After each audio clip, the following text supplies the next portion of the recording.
last where we left off, you guys, after making a deal with the hag, the uh, Faru Alnenza, she teleported you to the mouth of a cave, where your final not final, but next quarry lay in wait. Deciding to best go in the morning after a full rest, you decide to make camp. And where Stig proposed in the middle of the night to Aurora that perhaps they should go in and deal with the beasts themselves and not worry the rest of the party. He got Mason and Sonia into this discussion where Mason pointed out that perhaps with the rest of the party and Gallifrey that they would be more successful. So you waited for morning to come and delved into the cave where, following the sounds of torturous moans in the air, you arrive to a chamber filled with ground spikes and torturous chains, and discovered a hunched over giant with chains and spikes embedded into his back. A fierce battle ensued, nearly defeating Stig, realizing that inflicting a wound upon it inflicted a wound upon yourself. But you were able to overcome these obstacles and defeat the beast. In which then you guys found a skeleton, perhaps of a lost adventurer that had some magic items.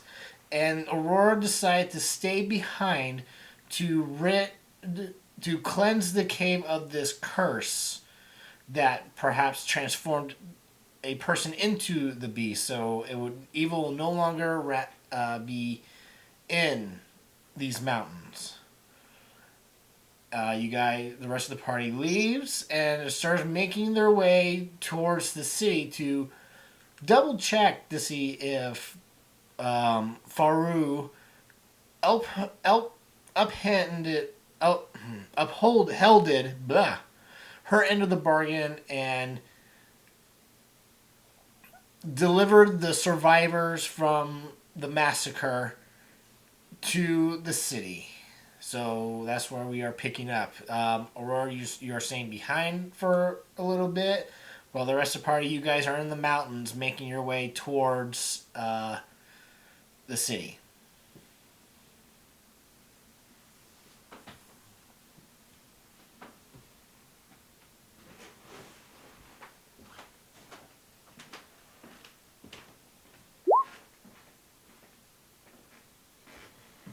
This city is larger than Gallifrey's hometown, right? Yes.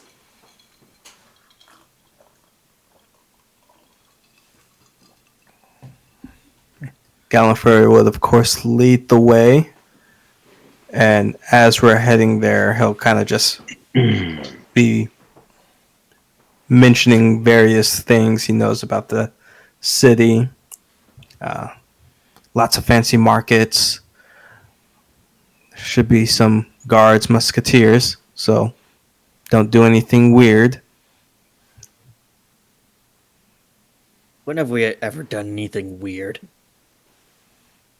Gallifrey just gives them a weird look as he's recalling all the odd things they did in his hometown.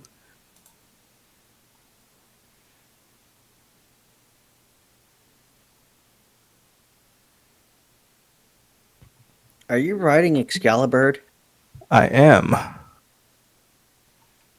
Okay, I'm just curious. I think the rest of us are walking.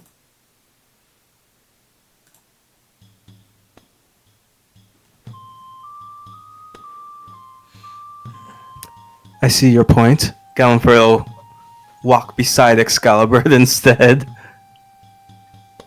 Is anyone's feet tired? I'm good.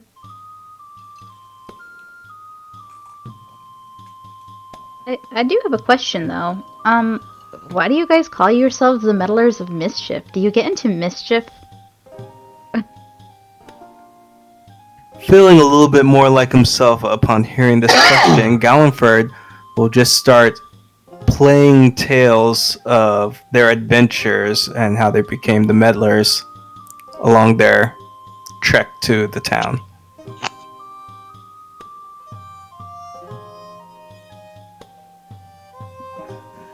Which, in a sense, will kind of summarize that we get into mischief on basic missions. I should expect shenanigans with this group?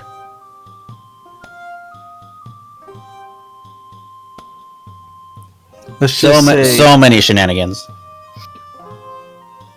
yeah, there's no avoiding it. Right.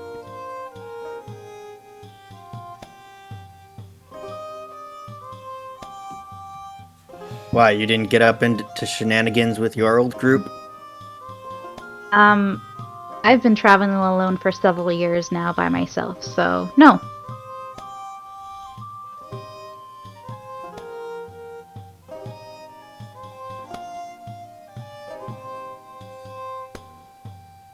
You had no one to talk to?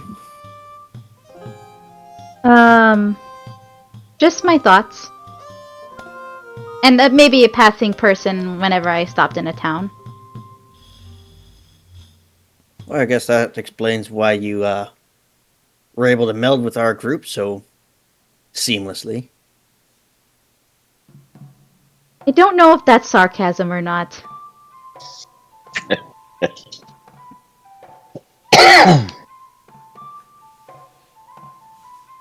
Stig just won't reply.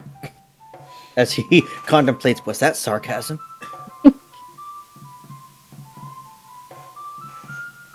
He's trying to figure out what part was suspect.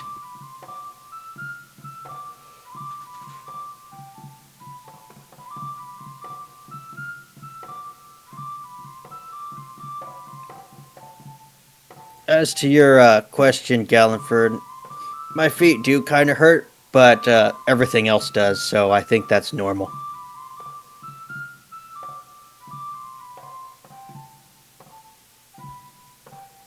Is everything hurting because of the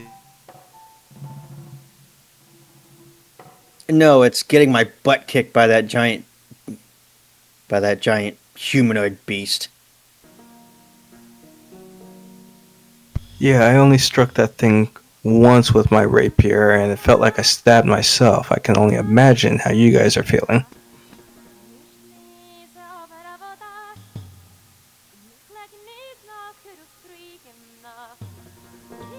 Yeah, I don't want to talk about it.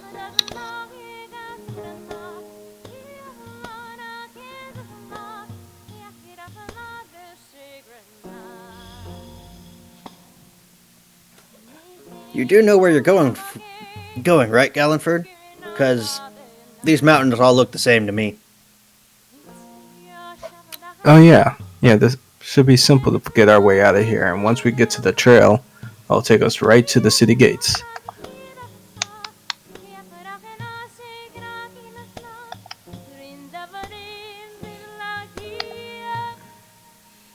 I will be honest, I am wondering how they'll react to my presence.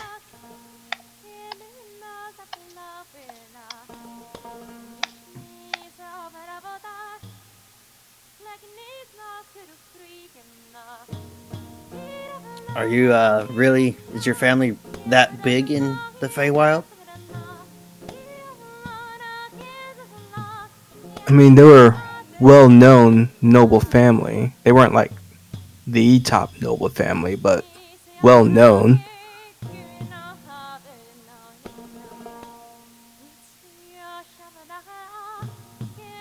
Family name is what might help us get answers from the higher-ups in the city, but then again, they may react in a weird way to me being alive. But with those seals broken, now we have to solve getting past all those giant, creepy spiders.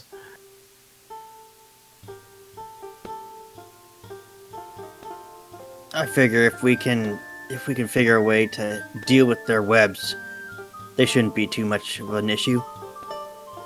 Unless there's something about their Winter Fae heritage that I need to know something about.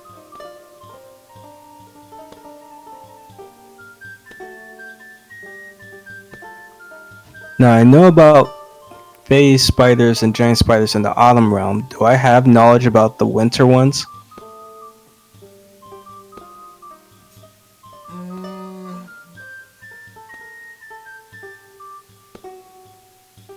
you can give me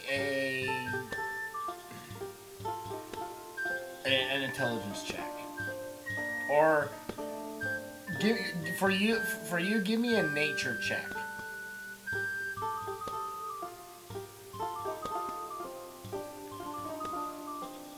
Um, you haven't spent a whole lot of time in the winter Fae. You do know that they're with them being winter face spiders, their their bite has an icy touch to it.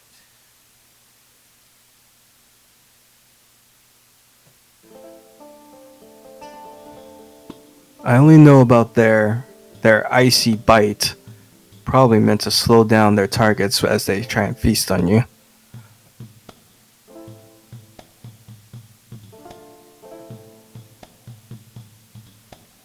Fire might be an advantage here, and hopefully, if things don't go too bad entering the city, maybe I can convince them to send a few guards to retake the town.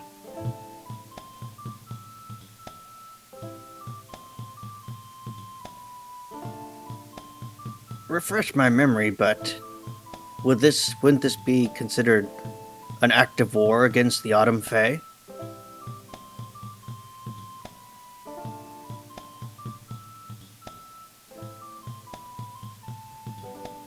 Y- yeah, actually. I don't know why that slipped my mind. A lot's happened. I can understand if we haven't had exactly the some time to clear our minds.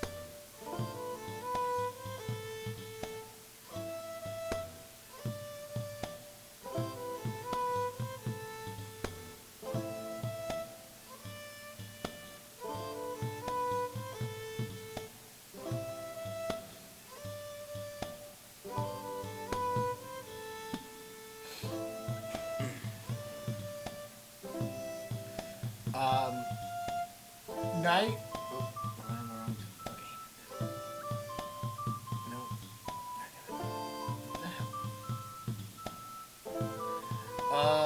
Day the day continues on, and you get to the edge of the mountain pass, where you do see the city off in the distance, but it is now nighttime. You guys decide to make set up camp for the evening and strike out in the morning. Um,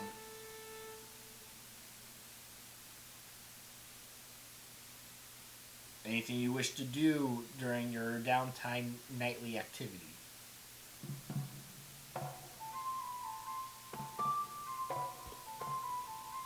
You mentioned revenge is what's driving you, Kaslin?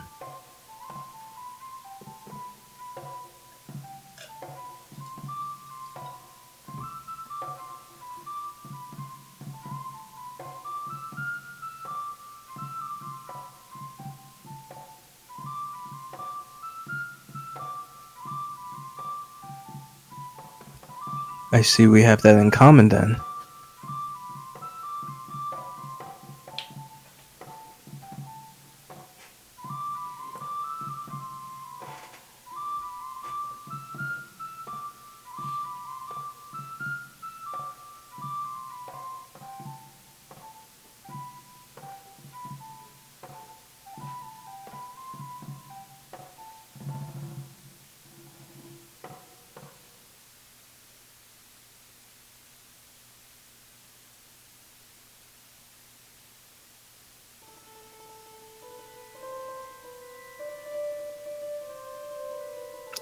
If everything goes well, I'll probably be able to put this behind me in a day or so.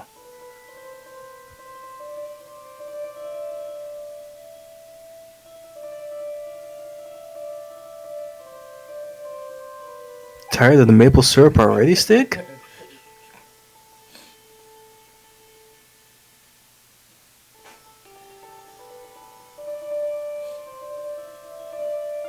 Get me wrong, it's delicious, but too much sweetness can be sour.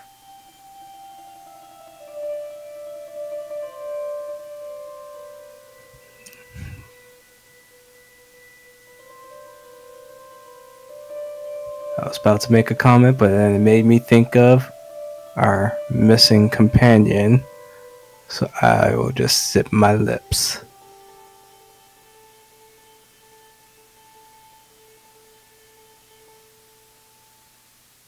Gomford's just thinking of the pastries that were normally spread out amongst the party.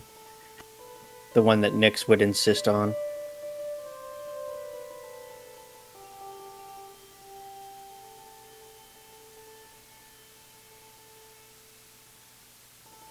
So, you know how you guys were talking about, she trying to kind of break the mood, that arm wrestling thing? Do you think that's still on the table?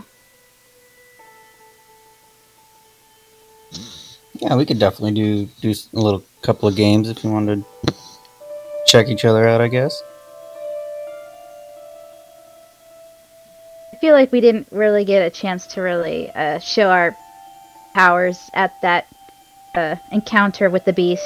What with us basically hurting ourselves by doing damage to it. Is this a normal tradition you use to get to know people? It's one of them.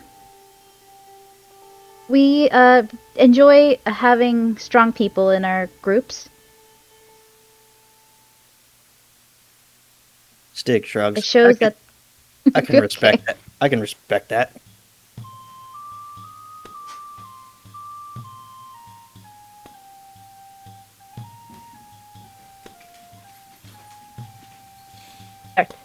we just starts kind of what's it called, limbering up her shoulders. Alright, you guys find a good. You make a makeshift table flat enough out of the rocks and stones, and Sonia squares up, puts her arm out on the table, waiting for somebody to challenge her. I'm gonna lean over to Carrot Twin since she's been quiet, and I'll just be like, 2 gold on the new girl. I'll take that bet.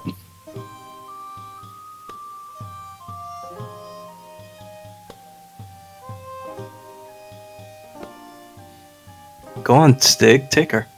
If you can.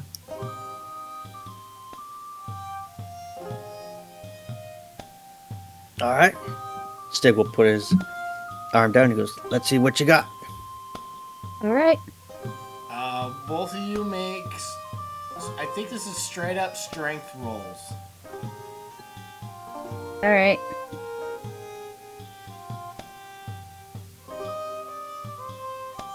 Yeah, I'm not beating that. Oh! Shit! We both God. did.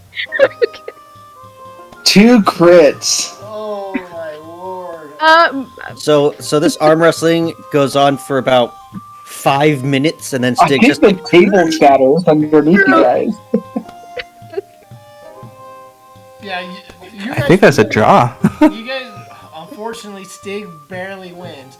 So you guys just go back and forth on getting close to beating each other, and eventually, so your arm just kind of gives out right at the last second, and Stig slams your arm down on the table. Frustrated. The table cracked. Table cracked. You guys gotta redo that. Galliford, you owe 2 gold to Caradwin. Nah. Here you go. Hell yeah. Stig will look at Sonia with a new appreciation.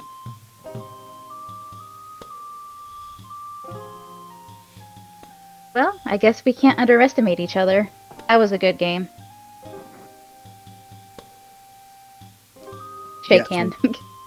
It was hard fought. Aurora, you eventually make it to the group riding on your mount, and you find them, and you see Stig and Sonia shaking hands.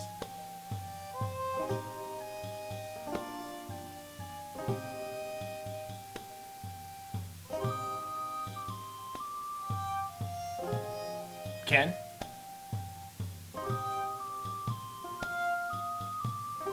Sorry, I was muted. What? You arrive and you see Stig and Sonia shaking hands. In the you don't know what's happening, but spirits seem to have been risen in the party. Ah, are you still reveling from the challenge of the cave?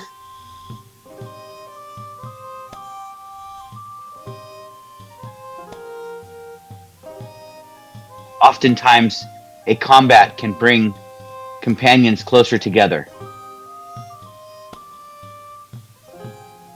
You just missed Stig winning a arm wrestling contest. I raise my eyebrow and look Sonia up and down and say, as unbelievable as that sounds, we can never underestimate Stig.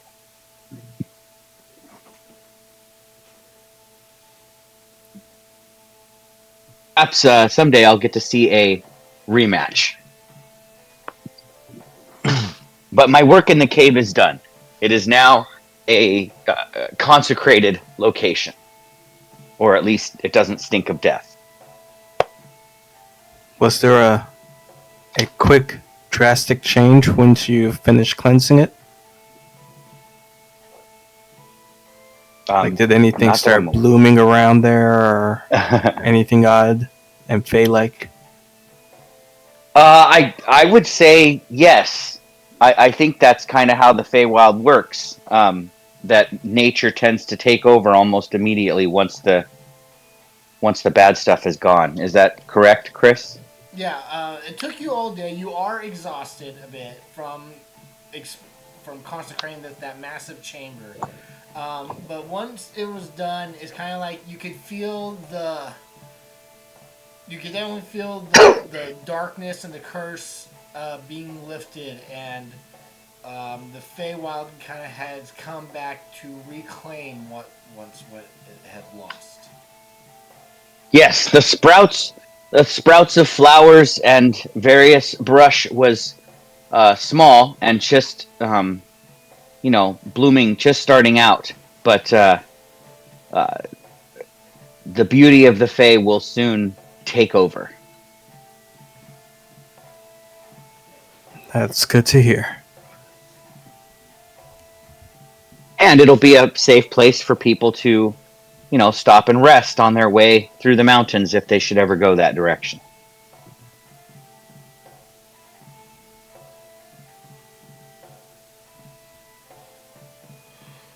Yeah, the city should be happy of this.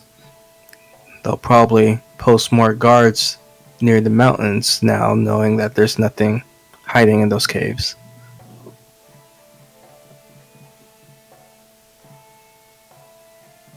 There's actually probably a chance that there was a bounty up on it.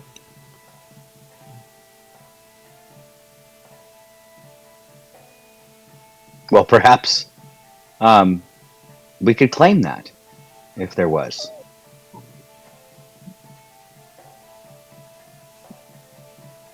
But it seems you have made good time, and we are almost to our destination. Is that correct? How do you all feel, by the way? Are you well rested? I hurt everywhere. We've been walking all day. Everything Everyone hurts. 1,000% took Excalibur once it was free and nobody else took the offer.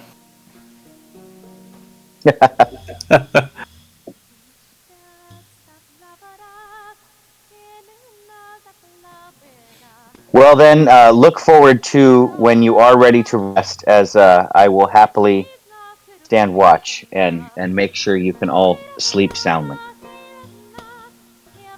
That's good, because we should probably set up camp now.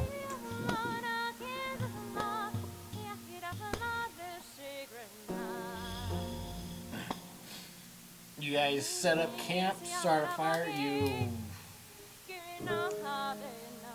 That's a cool picture, Brad. Yeah, everybody else was using their other pictures, so Whoa! I threw something together in PowerPoint real quick.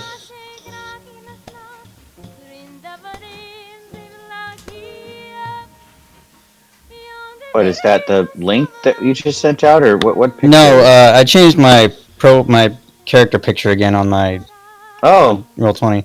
I see it now. Yes, But it's currently that is cool. inaccurate. His left arm is supposed to be all wooden and whatnot, and on fire. Working on it. Along with Aurora, Sonya, and Kaslin.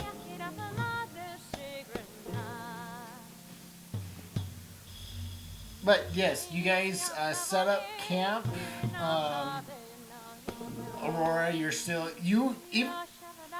even you feel exhausted again after expending all day cleansing that place. So you even feel your eyes heavy for the first time astral projecting.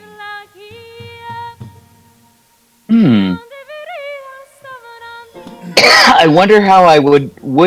Well, I guess I would just relax and not do work for a while. I don't think I sleep necessarily in this body, as you said, but I definitely can still rest. Yes.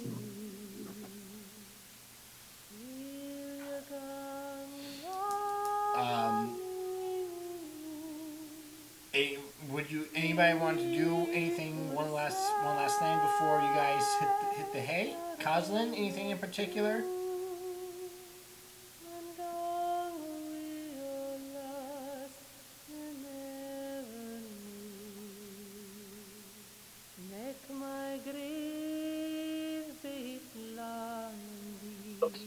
Stig will go to Aurora and ask if she managed to cleanse the lance.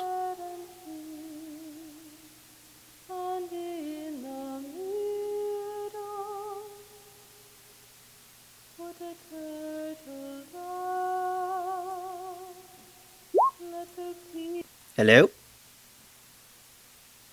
Ken? What? Sorry? What? Did you talking to me? Aurora, you must be very tired. I am. Apparently, I am. I am exhausted. But what was the question? Stig gave you his lance to cleanse. Were you able to purify it? I was. I included it in the ritual with, the cleansing ritual with the cave, and I will produce the lance. It's probably on my saddle for my steed, and say, it's even shiny now, as well as if was it cursed? Because I don't remember. I don't think it was It cursed. was very curious, Aurora, because it was not cursed when he asked you to cleanse it at all. Yeah, that's why I'm saying. I would think if it was cursed, you would have told me that. But I said I don't believe it was cursed. Perhaps it was more a case of bad luck. Your experience with this weapon? It may not have been cursed, but it was stained. Stig will pull out a blanket and he will wrap the lance up in it and he will put it in the bag of holding. And I'm not worthy to wield it anymore. At some point, you're going to have to tell me this story.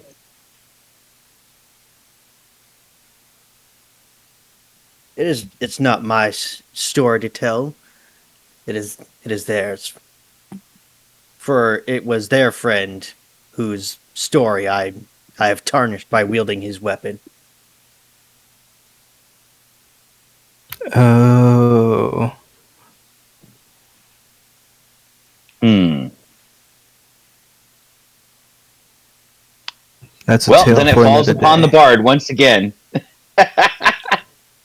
to tell stories. I'll leave that for another day, as I need to do a few prayers before bed. And Gallifrey's gonna kind of step to the side, and he is whispering a prayer to the autumn goddess for his fallen family. Okay. When he's done with that one, since he still doesn't think he can kind of get through where she can help him, he's going to do a second one, just alerting the director that he has more pages in hand.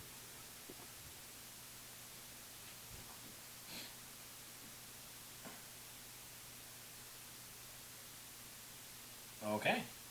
Um, anybody else?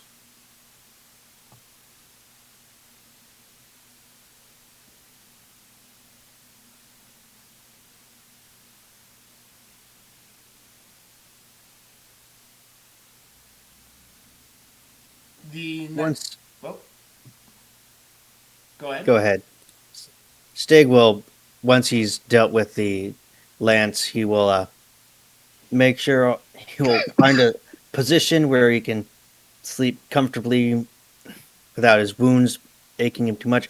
And then he will grab his bedroll and put it over his chest and go to sleep.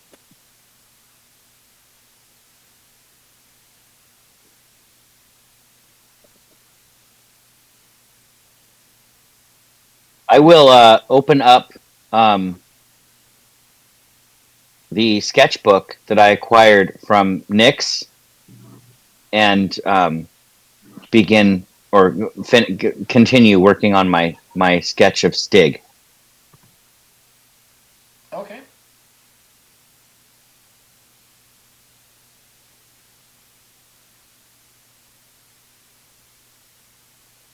Connor, were you gonna say something? No. Oh, I thought you were. The night goes on without any more interruptions.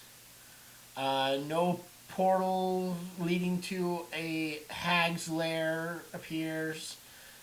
Um, you all get a good night's rest in Aurora, even though you don't sleep. You even sketching and feeling exhausted from the cleansing, you regain your strength as you keep a watchful eye over the rest of the party.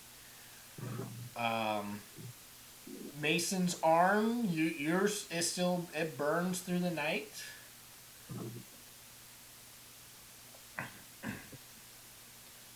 Uh, Koslin, you kind of stay up a little bit later as you are more of a night creature, but you do get more rest, but you do still require sleep.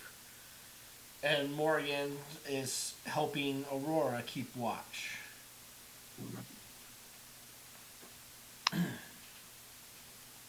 The night, the morning comes, and you all feel refreshed. You eat some eat some breakfast. Aurora, even you're looking at everybody eating all this unique fey wild food, and you can't unfortunately can't have any of it, so you're getting jealous. Indeed, it would be nice to eat once again, but I am currently sleeping. You all hear Aurora's stomach just growl a little bit, like. "Arr." Stig will try and pose it as his yawning waking up. Ah, good morning.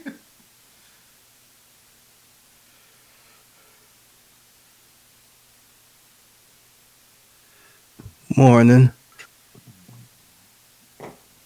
Good morning. I assume we had a long rest. Yes.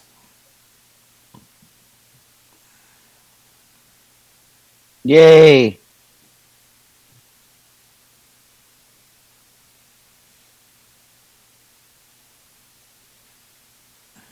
I refreshed all my stuff. Yep. If you click the long rest button, it gives As you a usual, long rest. Gallenford, I'll take the new 3 if you want to, for aid. Sonia, Coslin, and Aurora. Alrighty. You get Sonya, Caslin, and Aurora. I will get Six. Always pretty beefy. Won't really need much. I'll get Oh, that's myself. right. You guys see, and I was thinking of that's so funny. I was thinking about changing my spells around and actually preparing this one, but we have 2 people that already do it, so I don't think we need a third. One person won't benefit from the aid currently, but I did Oh. change my spells around slightly, but I didn't change too much. I swapped Spirit Shroud for Gentle Repose in case somebody dies and we can't bring them back right away. I can preserve their body. Gallenford, did you say who you were going to do?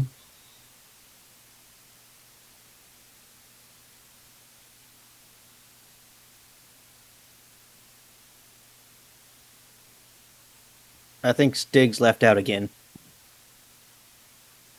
I think that might be just our routine.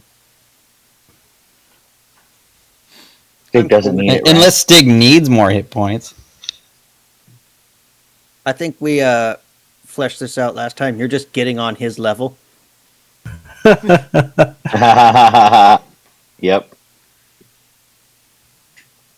Eventually, I think I should be able to do something where it gets the whole party. Well, whenever I cast this at the start of the day, it turns my ward on, so.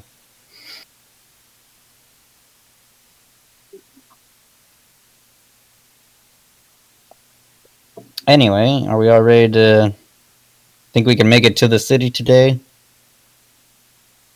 I think if we walk nice and quick, yes. If somebody wants to ride with me on Malorn, they're welcome to. I can carry a passenger.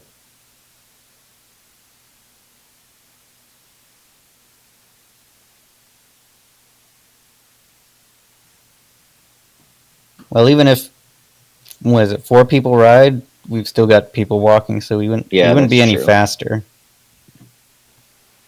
I think isn't one of the mounts carrying all the gold we have? Yes. Excalibur's got it. yeah, that would be Excalibur is carrying a lot of loot, yes. Have we first, how difficult is this trek? Are we going up and down mountains? You have. I mean, you're right now. You're on the edge of the mountains, but you were going off the beaten path. So, but you can see this city now. Now it's just a straight track. But you were climbing, going up and down mountain and hills and whatnot. So it was an uneven terrain originally.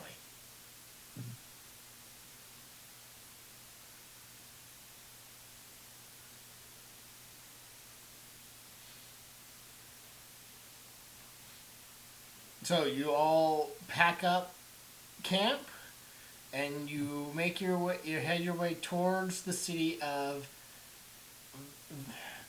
Vithaster. You said the faster? I put it up here. I don't know if can you see it. No. Oh, There's no names. it was on the GM layer. My bad. The faster. It's not the best name, but oh well. It's a Fey name. It's a Fey name.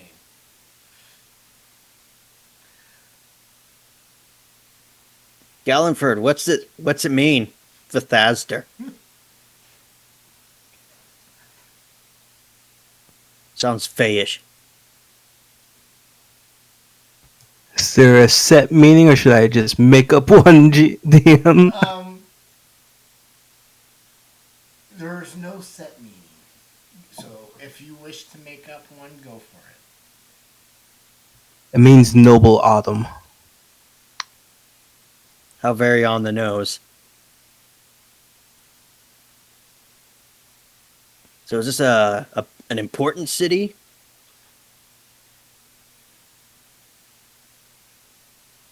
In this Name. region, In this region, yes, it's not the capital, Galliford, just so you're aware. So it's not where the hierarchy, the monarchy or whatnot, the royals live, where the goddess is currently living. But it is the major city in this region.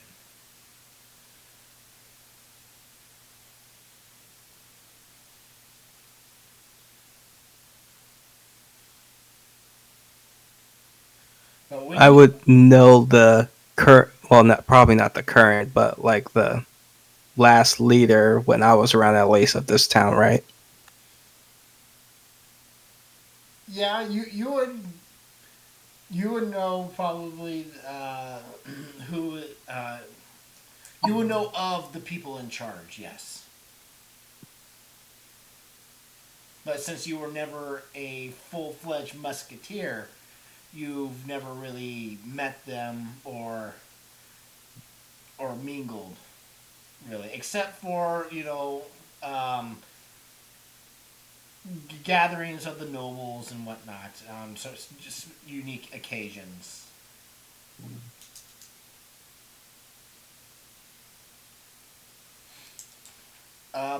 But you guys eventually get to the city gate, and there you see posted there are four guards at the gate, and they are blocking your way. Halt! What brings you to the city?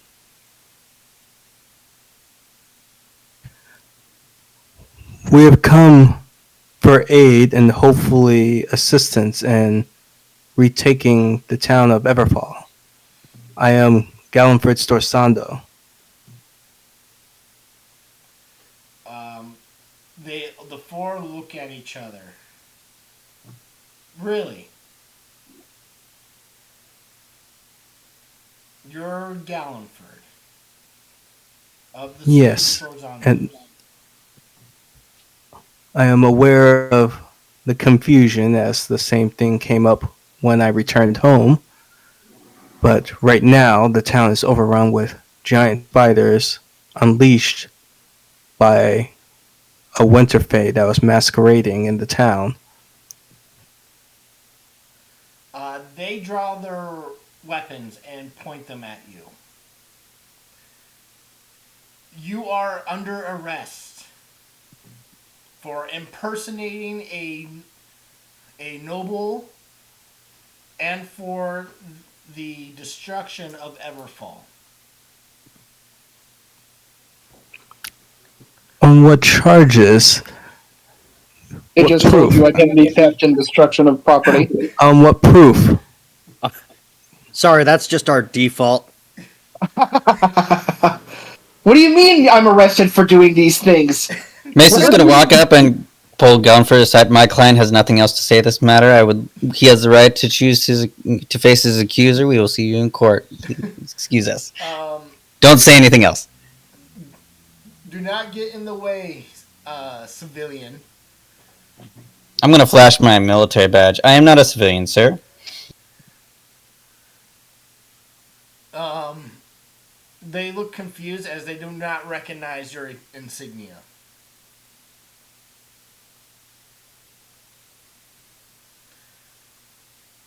Maybe you recognize this, and Stig will show his Hunter Slayer tattoo.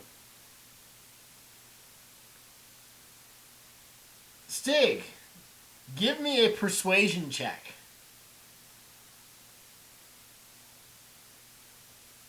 Yeah, that's right, Stig with social interactions. Yes, this is what we're all waiting for. Don't worry, I got this crown that does nothing to this check.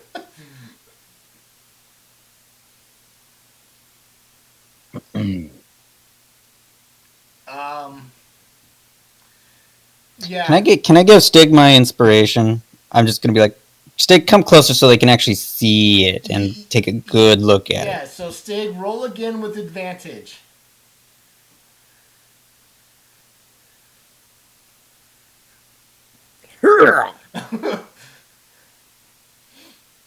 Stop flexing, Stig. You're distorting the image. Look, no, this writes the image. Look at it. I imagine it's like that scene from Full Metal Alchemist where Stig is just flexing and the other guys are just flexing. No, that What was what what does Stig. the what is the hunter? What's the symbol again? It's a Hercules beetle. Oh, when he flexes his muscles, it makes the wings flap or something. Um, they Well, kind of take it. what does the persuasion check do? So they recognize your symbol as a hunter slayer and whatnot. They know as they know that your faction has indeed come to the Feywild every so often to deal with beasts and hunt creatures. Um, they are curious as to why you are aiding a supposed known con artist, somebody portraying a Storonzo, and why and that they have eyewitnesses as to him aiding into the destruction of his city. Stig will say, "I don't care if he's an imposter. He can provide aid in the uh, reclaiming of Everfall. And once we are able to resupply, I believe that is our next course of action."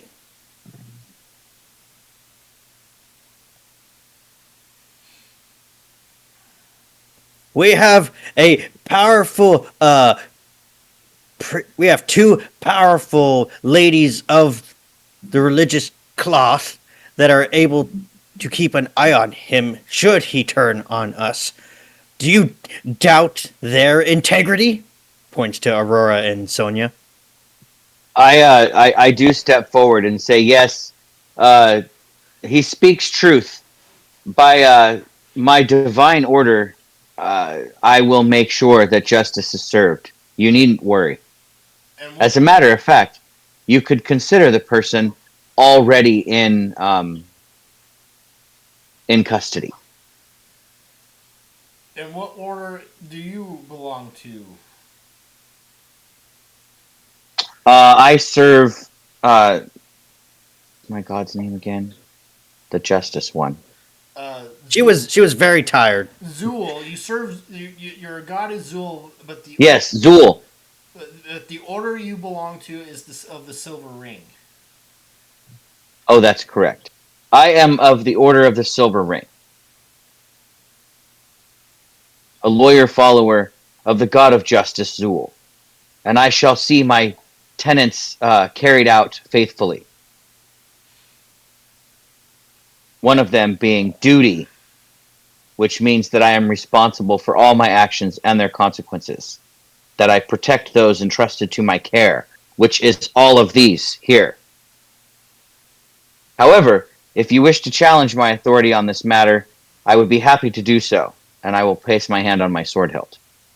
Stig is in the background, like being Aurora's hype guy. What evidence do you have that this man here is an imposter? You are aware that there's very powerful, uh, magics that can bring someone back.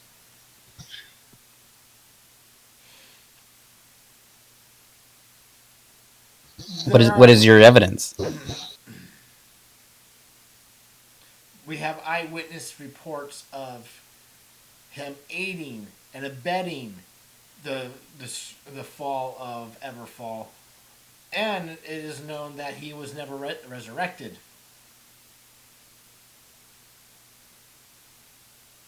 And what eyewitnesses survived Everfall that could speak on this? The ones that showed up randomly 2 days ago.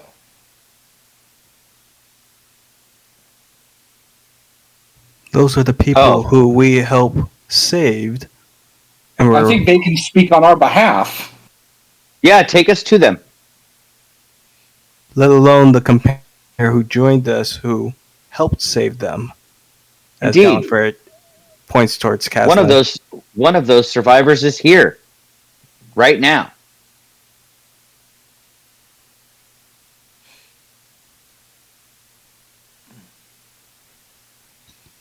And clearly your records are incomplete. You, sir, do they speak truth, or are the ones that received refuge the other day were lying? Caslin, with you being at the festival, you heard and saw kind of what happened at the clock tower, where Gallifrey's supposed father threw off his mother off the edge and declared Gallifrey an imposter and that he is evil and whatnot. Recent days with him have proven to be those actions seems to be false.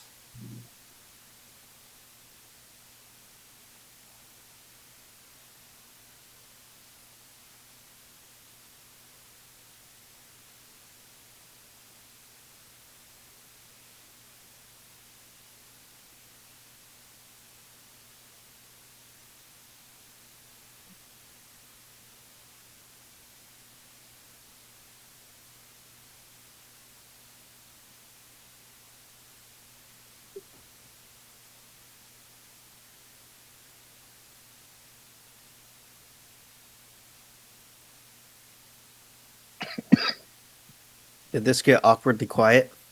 I think He's typing his response. Okay. You guys weren't lying when you said you guys got yourselves into a lot of mischief. Question. I'm just looking over the notes here, and according to the notes, Gallifrey's father revealed himself to be an wintered Eladrin. So anybody who was there to see it would have seen that Gallifrey's father was actually an imposter. Just curious how that plays.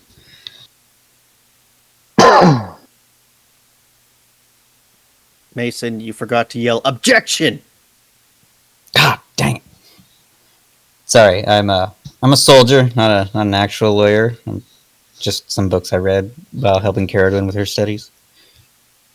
Yeah, you gotta say objection before you flip the narrative on its head. That's what I read in the comic strips. Well, in the books I read, they always use an Uno reverse card, whatever that is. they look at you, Sonia. The He claims yet you are a holy woman yourself, yet you don't look like one. But looks can be deceiving. What order are you part of? My order is to that of the god of Zulkertum. Zulkertum? Yeah, Zulkertum. He is the giant god of storms. I don't really come from here, or I'm far from home. If you get my drift.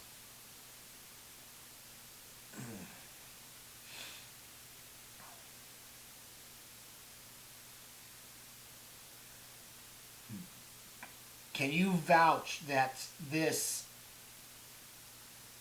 Eladrin is indeed uh, good, and that these accusations are false? Oh, please, Galliford wouldn't hurt a fly. If anybody's dangerous here, it's Caradwyn. I've only That's met him for a few unnecessary. days, but he It's seems very true. honorable. There you go. I feel like this guardsman has heard plenty of witness testimony to contradict the story of the other witness testimony.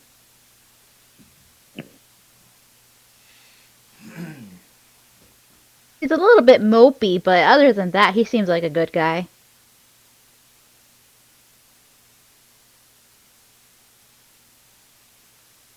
Uh,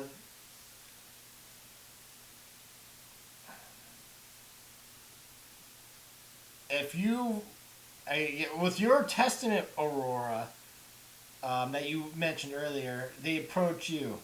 Um, we do recognize your order, and these are dark times. As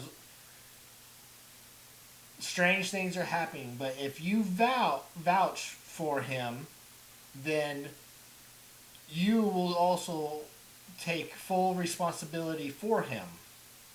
If anything were to happen, you will suffer the same punishment as he. Sure. I accept. But we also have another condition. He must disarm himself before he enters the city. And if I am responsible for his actions, why would that be necessary? A precaution. You don't think that I can What handle if we him? hold on to his weapons then? What, Connor?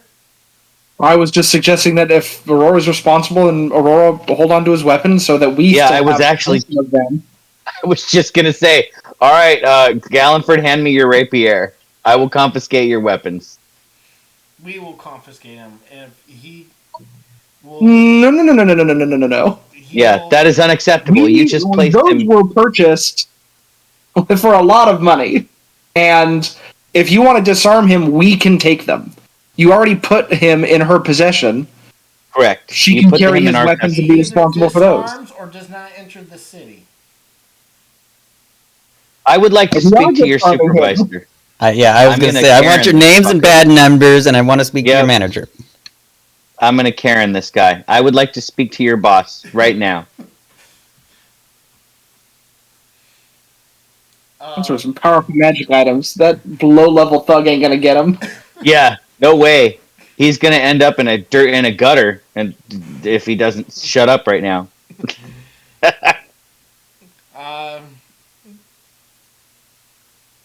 One of them will walk back into the city to go fetch his commanding officer. Do not Fantastic. attack them. We're going to need the people of this city to retake that I'm not town. gonna attack them, but I think Caradwin makes a valid point. Tell you what if we take the weapons and we put them in a place like the bag of holding? You know, we can put them in there. Then they're, what weapons? He's not armed. How would they know if we had his weapons in the bag of holding anyway?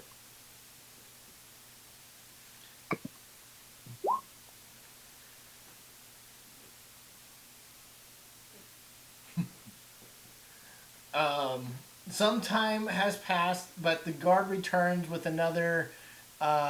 with his commanding officer.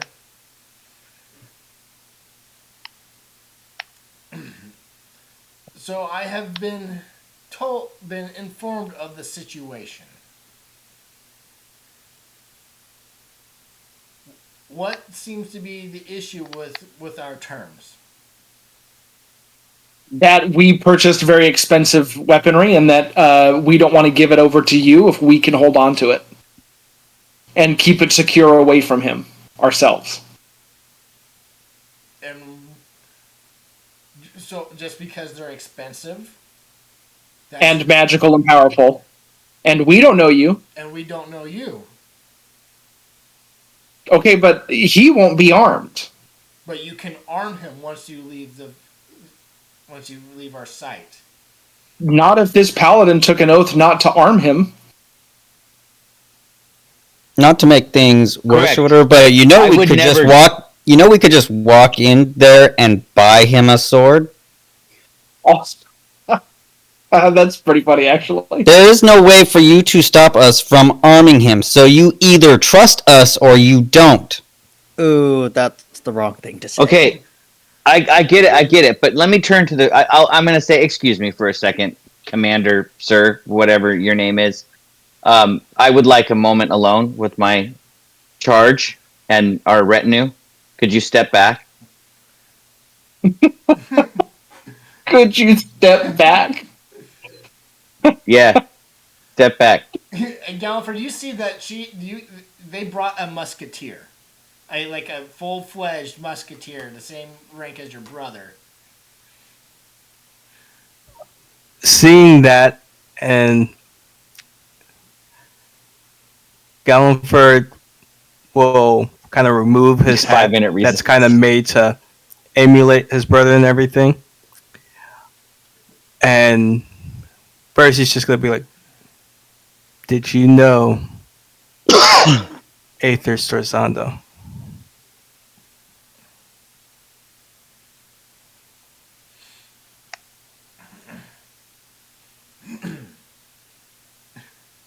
Oh Jesus. Nice. I like it.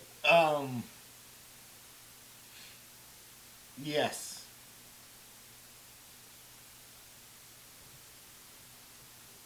Upon knowing him, did you meet his family?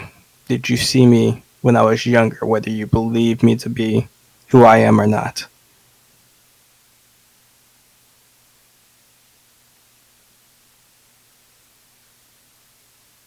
He has not. He knows him through. No, we've only met through the academy the and through certain missions. I have never met you or his family directly. And you claiming to be his dead brother is an insult to his name.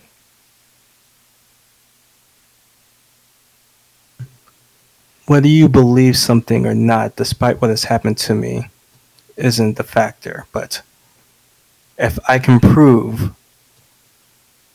this, who I am, to be true, I will do that to honor my brother, as I've been trying to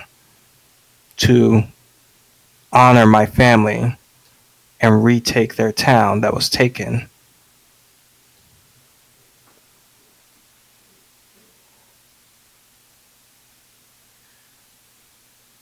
And you could do He that. only showed me a few things about the Musketeers. What can I do to prove myself? By turning over your weapons if you are to enter this city. Will the head of the town then speak with us about retaking the town? Discussions have already been made.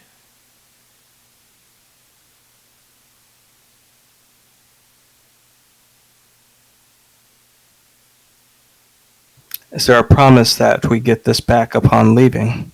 Yeah, I want a full receipt. Once you leave these gates, the city gates, your items will be returned to you.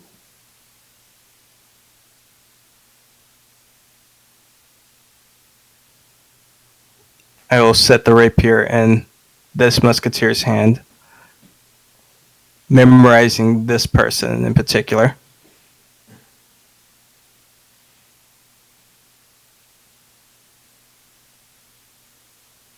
Okay? So, what I wanted to ask the group is, why are we here again? What do we need to be here?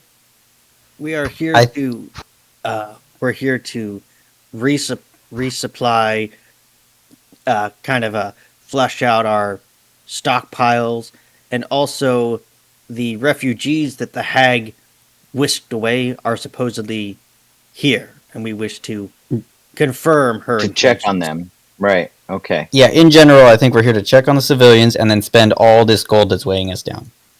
Not just that, but that town is an army of giant spiders. We'll need some type of aid or help to bypass that. Yeah, we need the Orkin man. God. Um, yeah. So I Is that a guess curse? I guess one of the things I'm thinking is why don't we just tell them, fine, Gallenford won't enter the city, and we'll leave. Have a nice day. See you later. And then we disguise Gallenford and come back later. I think the issue is that now that they know Gallenford is here, uh, basically you're not going to let a terrorist walk away because you don't want him entering the city. Yeah, they basically did try and arrest him. They're not gonna just let him Oh, they're walk trying away. to arrest him. Gotcha. They go, "You're imposing the prince of the Autumn They Fae." said you're under arrest, and you said I will hold him, under my responsibility. Right. It's not like he Okay, steps out gotcha. of the city limits and they go, "Dang it." So I guess He got away. we could walk away because you are sort of responsible. But then if you walk into the city, they'll be like, where'd he go? Fair enough. Okay. I just wanted to make sure I was clear on that. Well, then I guess it comes down to Gallenford. How do you feel about this whole thing? Do you feel like going here is important enough to, like maybe you go ahead and surrender your weapons to these clowns? I think he was. Yeah, and then we just clear your name while we're here, and then you get your shit back. Gallenford's already kind of in the middle of placing the rapier in the musketeer's hand. That is the plan. So to clear my name now and to get some aid. I would tell, in order to ease Caradwin's concerns, Mr. Musketeer guy, I think that you should probably supply us with a deposit. Something of good faith that you will return these items to us when Gallenford's name is cleared. Because should you continue to confiscate them, I'm afraid that the entire Order of the Silver Ring will have to come down upon you.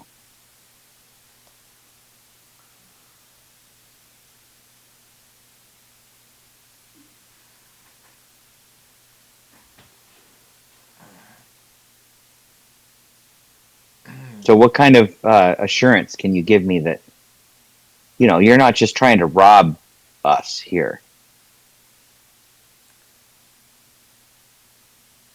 My word as a musketeer. Well, you wouldn't accept my word as a paladin, so why would I accept yours? I do accept your word as a paladin of the Order of the Silver Ring. I would place my hand on Aurora's shoulder at this point, and one of the reasons why I like you so much, Aurora, is because you remind me of my brother with how honorable he was. A musketeer's word is everything. I'm going to trust that you know what you're talking about, my friend, but I have not been to the Feywild before, and these customs are strange to me. But if your faith can be placed in them, then my faith is with you. And I'll stop insisting that he give me some kind of compensation. I'll give him my trust.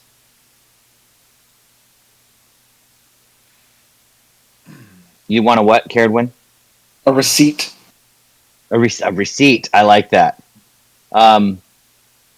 Yeah, I think, how about you hand me that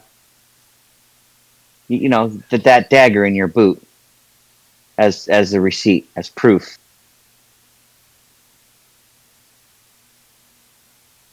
Could Stig insight check this guy? What are you trying to? What are you trying to gather?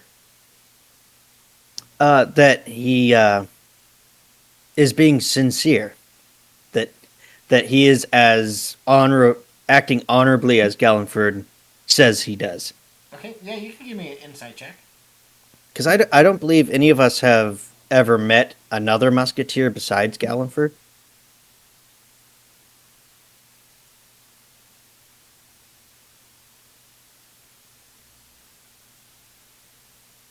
All right, barbarian, going for wisdom. I got a crown that does nothing for this. He has a stern face about him, and his You're saying he has a very punchable face. and his actions and voice seem to be true. You have no reason to doubt what he is saying. That he won't. You believe that upon your exit he will return Gallonford's stuff back to him, and given that what's going on in the situation, you believe they have every right to be cautious. So Stig will say, uh, let just let's it's like let's play by their rules. Gallenford, you have done nothing wrong, so there's nothing to worry about.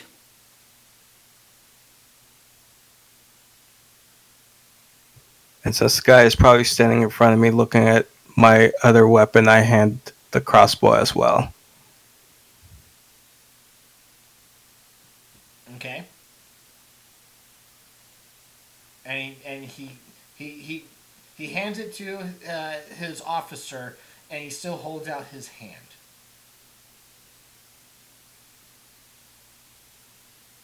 Your loot, sir. What do you mean? You're not Gallenford. No, we're not giving him all your money.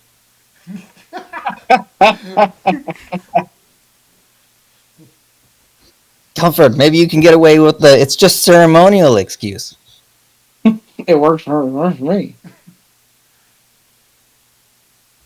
This loot is the party's and does not belong to solely me, and I will hand it over to Caradwin. Was he talking about your loot or your loot? The musical instrument. Yeah, the musical instrument that's in your hand, not your gold. I didn't think he'd see that as okay. I hand over the loot, Okay. and I will He's be like, okay, you hand him please the be coin back, I careful. want your loot. Mason over there kind of made it very nice and shiny for me. What reasoning do you have to confiscate his loot?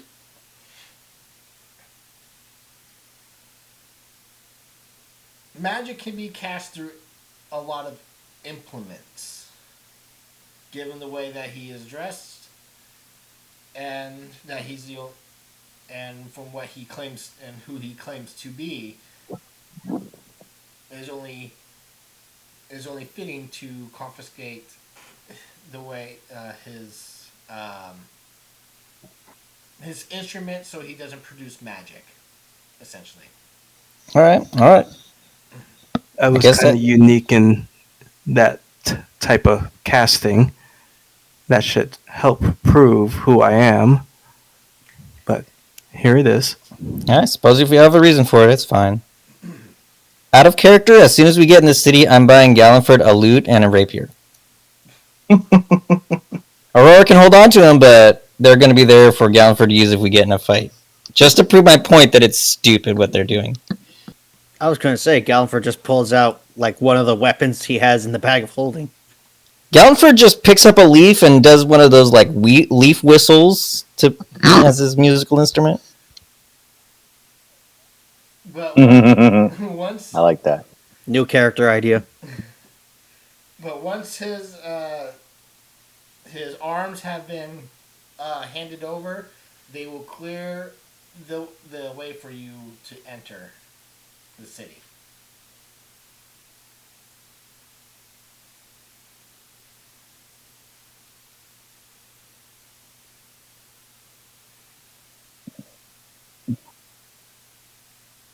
Do you mind leading us to the head of the city so we could speak with them about Everfall? Discussions, as you've been told, discussions have already been talked, and there is no reason for you to go discuss with them when decisions have been made. We may have some insight that might be beneficial. And also, believe him or not, he is the heir to that fief, right? Why would you not want to involve the person who's supposed to rule it once this is done?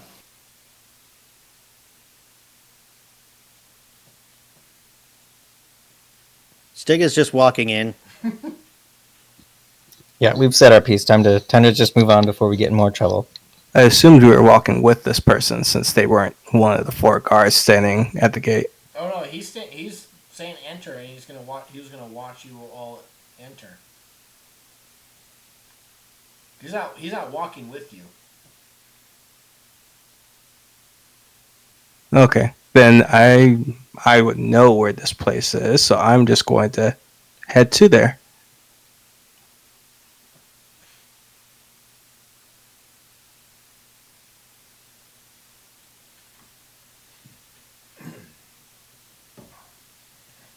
Okay. So yes, you all enter in the city. It is much larger than Gallenford's hometown. It is bustling a bit, and there are more guards throughout. Kind of like you see them moving back and forth, going from place to place, and they're kind of more on guard. And you see them inspecting things like they're going door to door doing home inspections essentially. Mm.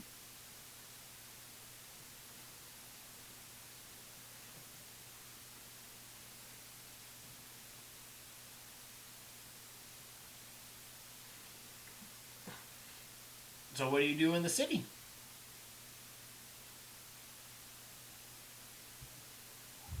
Gallenford's first thoughts are to head to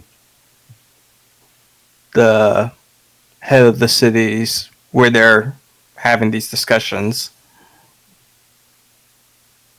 I want to ask where the refugees are located. If they were put up in temporary housing or, given some kind of shelter, and then go check on them. Okay. So Hold on, Aurora. You're supposed to be watching Gallenford. Yeah, Gallenford, you need to come with me. We got to check the innocents first. And maybe, one of them can clear your name.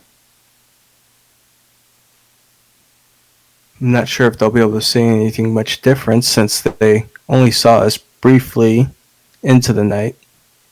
Not much more than what Caslin was able to tell them. Why don't you, Aurora, Gallenford, why don't you two go speak with the head to see what you can do about preparing for Everfall? Maybe Caslin should seek out these civilians. They were under his protection when we met them. Maybe That is true. Not that I'm undermining your No, it's good. It's good presence, It's Aurora, good advice. but it was Caslin who kept them safe. Mason would also like to go see these refugees. I did hire a couple of people. I do want someone to go with Caslin. We did just see Caslin drool a little bit ago. And you are in a city full of people. The temptation might be too much for you to handle. Perhaps. So somebody should go with. Mason will go with. right, so Maze and Caslin are going to go find the refugees. Aurora and Gallenford are going to head to City Hall. Yes. Yeah, actually, that's a great idea, Gallenford. Let's go directly to the,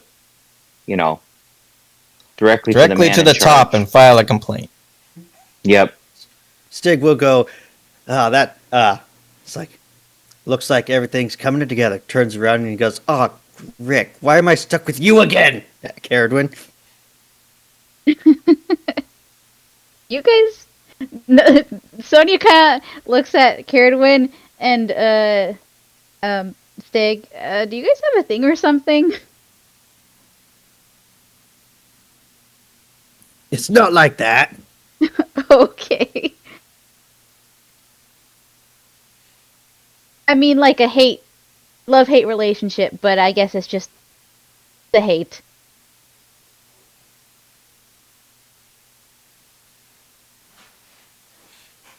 Because there's more than just hate. he, Carrot will chuckle and just start walking away. he pauses and then he just follows Carradwin because he can't think of what the other part is. So Sonya, you say you're gonna go shopping. So Stig and Caradron, what are you doing? I was. God. Stig, do you have any ideas? I have money to spend. To be honest, I might join in shopping. I got a lot of platinum. Well, if Gallenford is okay with it, Stig will heft the bag of holding and say, "We have 495 pounds out of 500." We should sell some stuff. Yes, and you being book smart and me being everything else, we could whittle it down to just the necessities. Perfect. I think we should do that. Yeah. So Stig, I just imagine Caradwin's got her notepad, like listing things off, and Stig's like, iron pot, bedroll, another bedroll, rope. We'll just find a bench and just dump everything out. And Sonya, you see them going through their inventory, trying to figure out what to get rid of, and you've never seen so much treasure and junk. Wow. You guys sure collected a lot of things along the way. Yeah. Well, yeah. We're hoarders. It's a problem. I think with adventurers overall, at some point you just collect things and it's like, well, that's a magic item that we should probably keep, and that rope could be useful, and that tent, it just keeps building on itself. A tent that's just a jumble of sticks and canvas. Yeah, we don't even have the poles. It's just the tent tarp. No, that's the blanket. We lost the stakes somewhere. Yeah, the bag of holding's a mess. I don't. It's think not we're organized. hoarders. There's no Dewey Decimal System. I don't think we're hoarders. I think we've just haven't had a time to look back and we're hoarders. Yeah, there's no excuse. See, I would be a hoarder too if I could, but I can only carry what's on my back. So I had to limit myself. With just the necessities. Yeah, and then you get a bag of holding and everything becomes a necessity. I think Not it's gonna just, lie. I was almost thinking about getting my own bag of holding, but I was like, no, I'm not gonna do it. You're saving yourself. In the end, you're saving yourself. I think we just fight guys who are really rich. Also that, fight the power, right? I mean, there was that mage in Edox in Edox that had his own like private yacht. We found that hidden treasure in Herman. Oh man, yeah, we've gotten a lot. We still have a treasure that we have not investigated underneath our own house too. I got to do that at some point. Oh. Stig and Caradron are just naming. Too? Stig and Caradron are just naming off their finances to this near stranger. Yeah. Yeah, everybody got 400 platinum and 2,000 gold from the last thing. Like, we're all loaded. We just invested 20,000 gold into our fort. Wow. They were a necessity after the were-vampire siege. Don't ask. Were-vampires? Yeah. This isn't the That's a long first time story. you've encountered with vampires. I guess you're very seasoned then.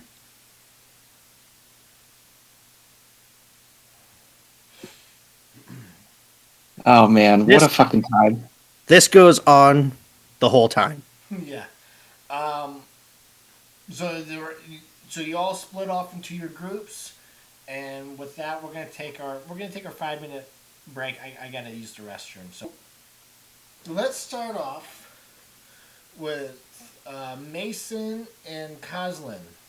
You guys you ask around where the refugees that you heard appear out of thin air uh, in the city, and they lead you down. They lead you to uh, a local inn that has graciously taken them in for the time being. Um, and you see some of them sitting around eating lunch in the tavern part.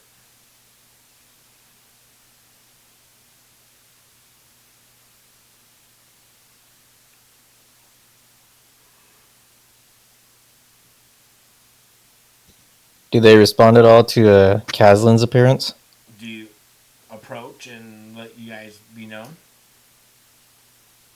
I saw Kaslin typing. I'm wondering if he's gonna respond.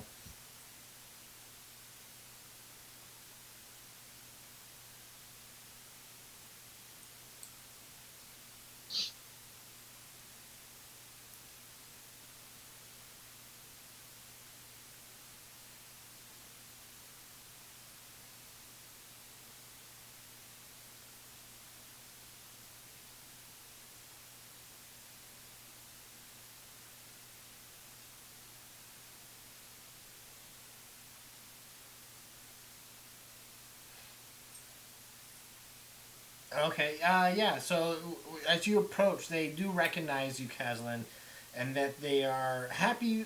They are happy that you are well and alive. Um,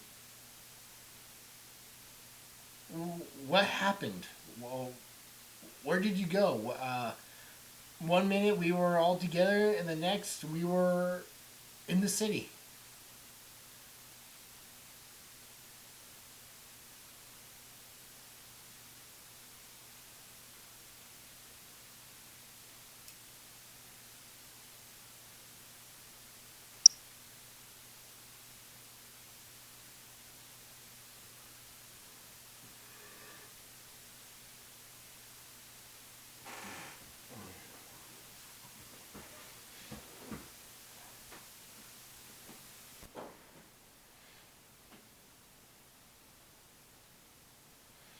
Uh, all that was with us in the group. Yeah, we all made it here to the city. Um, we are happy. Well, we're doing much better now that we're behind safe walls, but hopefully that what happened in Everfall doesn't happen here.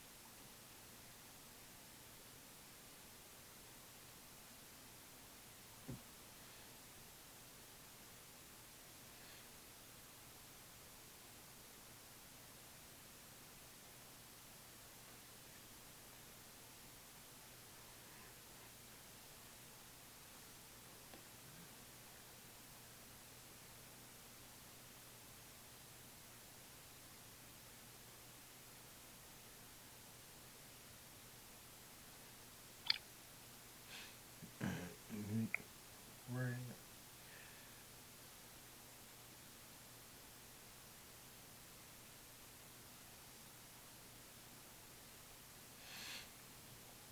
uh, odd how.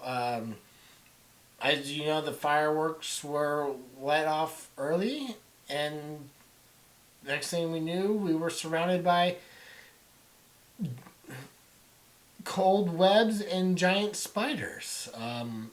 thanks to you, we were able to get out. But other than that, I mean, nothing seemed out of the ordinary.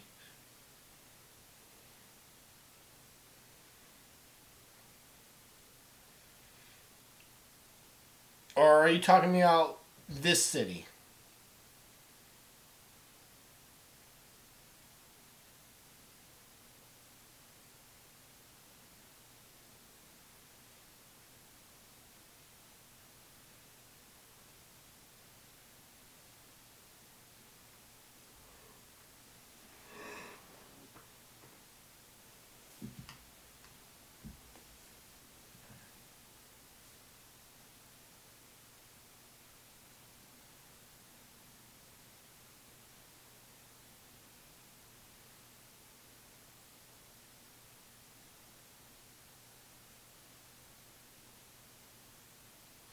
What? Which city are you talking about, Caslin? Everfall or this one that you're currently in? Oh, okay. Yeah. So you get that response that they everything seemed fine up until the fireworks.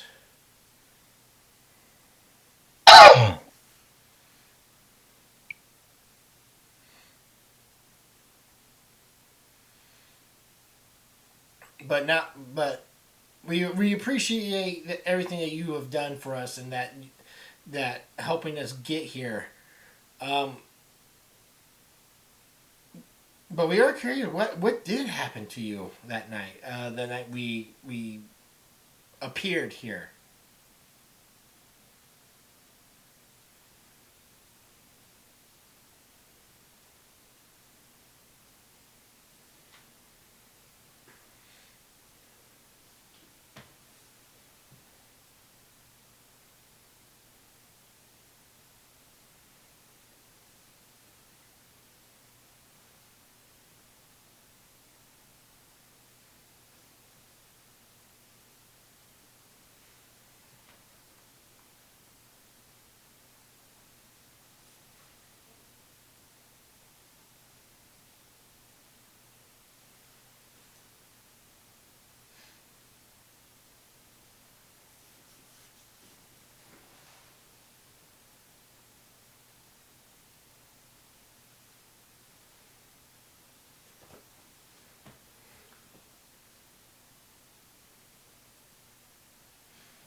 But you you went and took down that beast. We've heard about it, but we've never obviously nobody's ever gone. Maybe perhaps a few fully ones, but you took it down, right? So now is so the mountains is the threat nearby is no longer there. That's great. That's really great. We knew to put our faith in you, and not that imposter that showed up.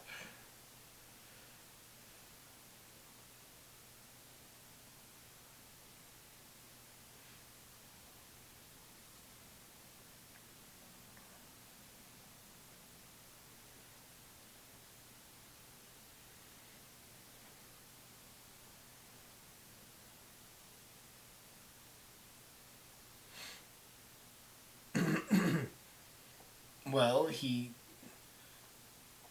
we know like everybody else, he was slain 20 years ago, and that his body was laid to rest in his family's tomb. I mean, they had a whole funeral, they a whole parade. They paraded him in his brother's corpse for all to mourn and see before they laid to rest into his family's tomb. But it has never been opened since.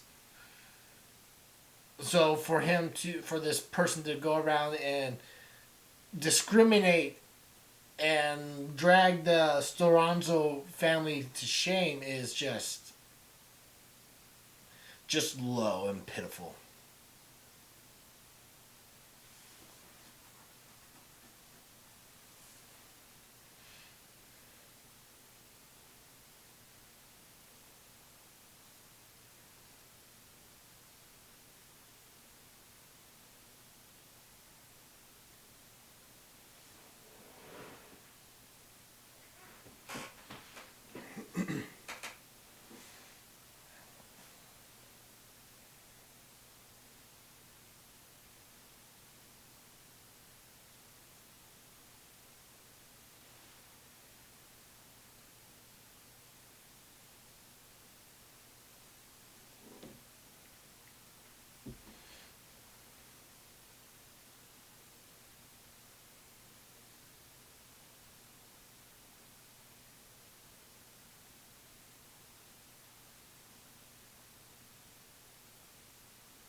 well, he may see. He may have. If you are with him, he may be a friend, but I assure you that is not Gallenford. As you are not from here, my friend. You are. Um, you do come from the material plane, but that is not Gallenford. Whoever he claims to be, he is.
They kind of like give worrying looks, like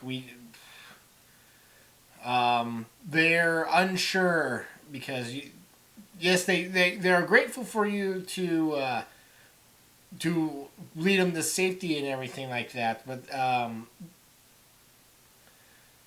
they are still skeptical of his claims and everything. Mason, is there anything you wish to ask or talk to the refugees? I was gonna ask them, what do they remember of the night? Because everybody seems to blame Gallenford for stuff, yet in their brief description, they just said fireworks went off and spiders attacked. Must have been Gallenford. Um, Like they're making a lot of assumptions for not actually. they heard the the speech at the very beginning before the fireworks went off. Um, they saw the Gallenford's mom fall, but with what they know about Gallenford being dead and actually seeing his body 20 years ago, and now all this and everything like that, they're just trying. It seems like, give me an insight check.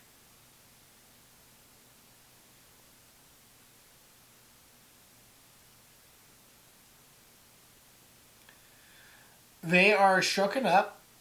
They are trying to piece what they know together. Like, again, things what you guys are claiming and what they are claiming and whatnot, and no, things are not adding up as what they seem to be, and they seem confused and just trying to find answers for themselves.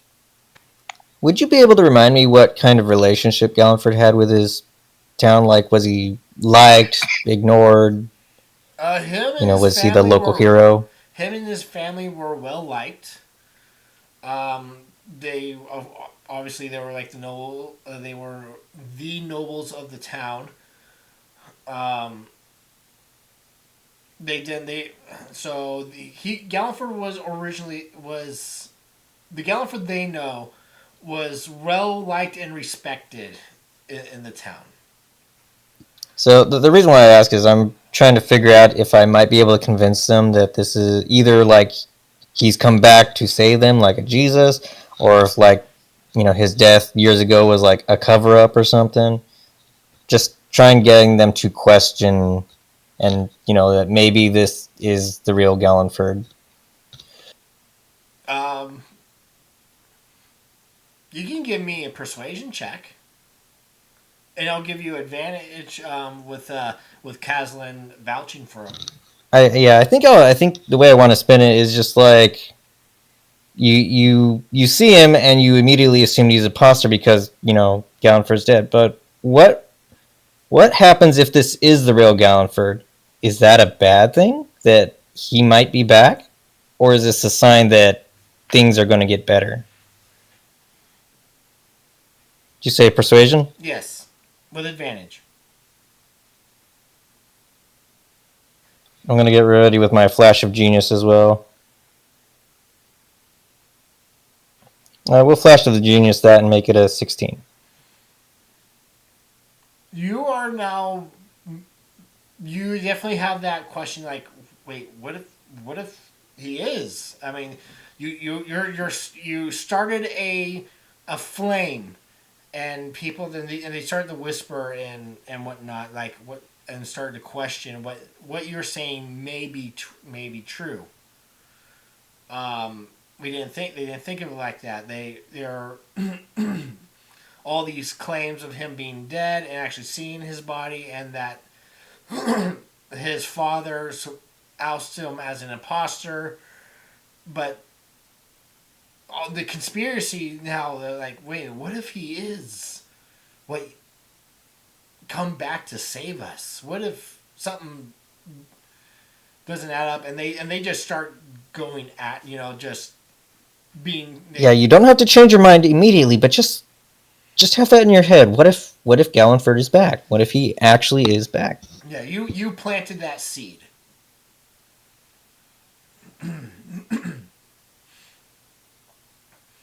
But the you do confirm that the refugees that you do not see there as well, they are fine and well. They're out probably doing their own thing for the time being, probably looking for a more permanent place to stay or whatnot. But About how many refugees are here? there's about, I would say, 6. Like, just 6? I thought there was like a big crowd before. There was, but you're talking to currently 6. The rest of them are out in the city.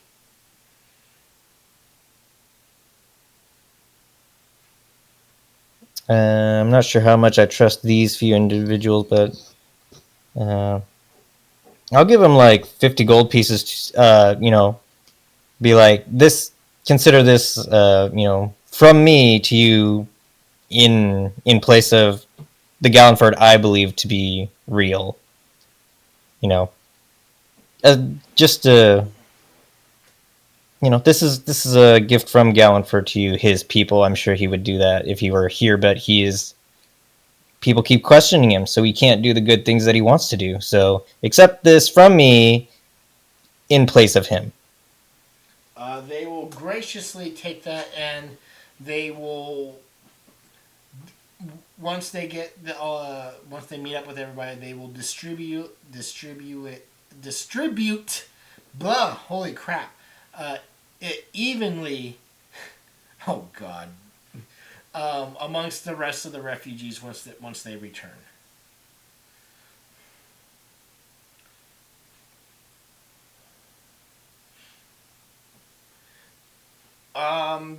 Caradwin, Stig, and Sonia, you guys easily find some shops that you seem promising. You find a small market district. There are obviously other shops scattered throughout the city.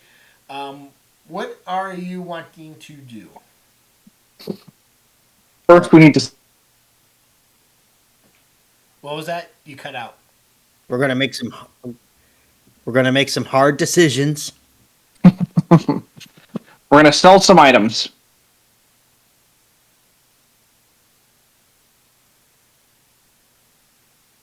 All right, are we just gonna go down the list?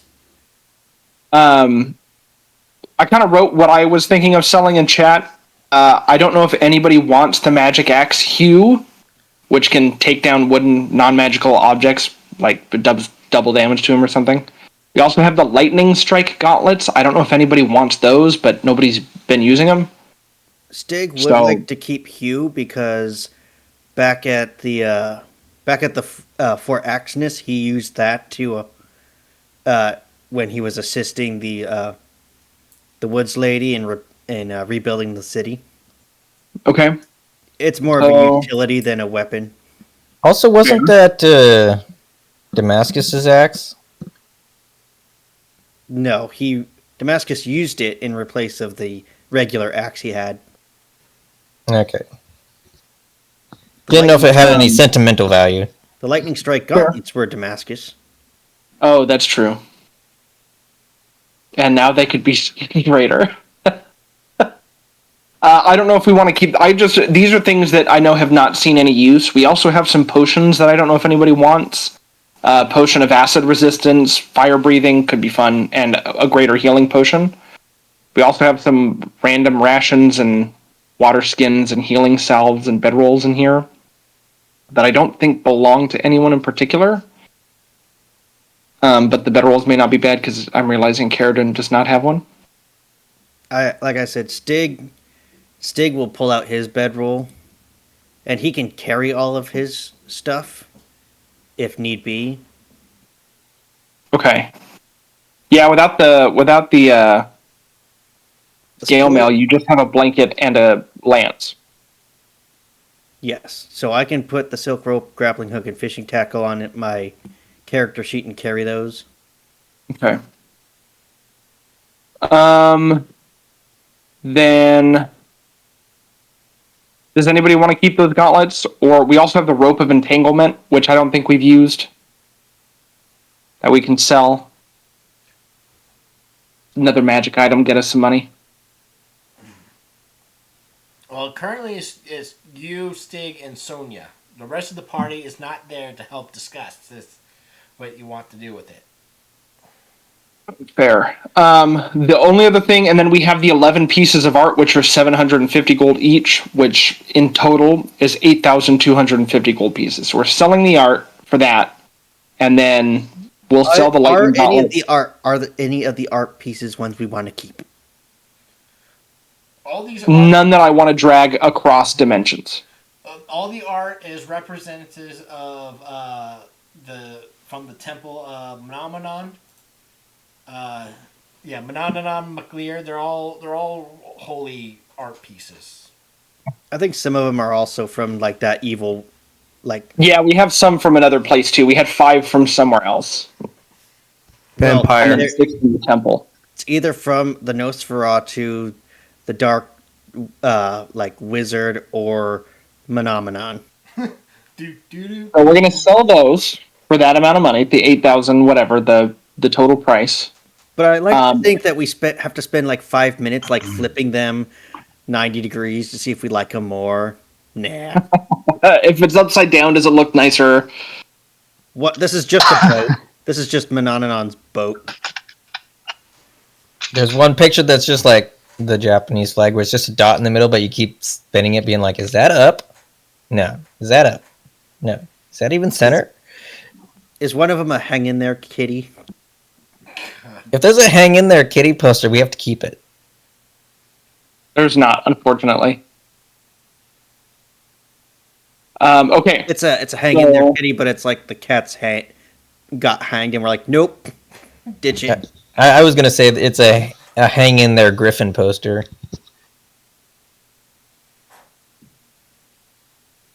So we are selling then the rope of entanglement, the lightning strike gauntlets, the scale mail, and then all of our art.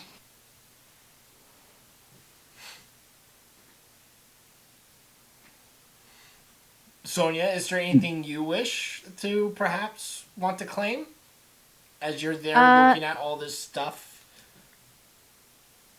No, I'm good. I don't really need a lot of these things. I'm pretty set on what I have. I might do some shopping of my own while they're selling their stuff.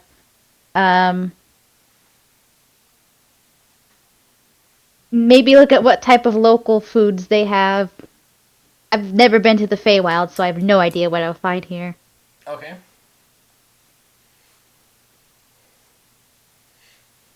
So I think Caradrin and Stig will look to see if there's a place where they can pawn off these art pieces, because I think that's the big ticket items.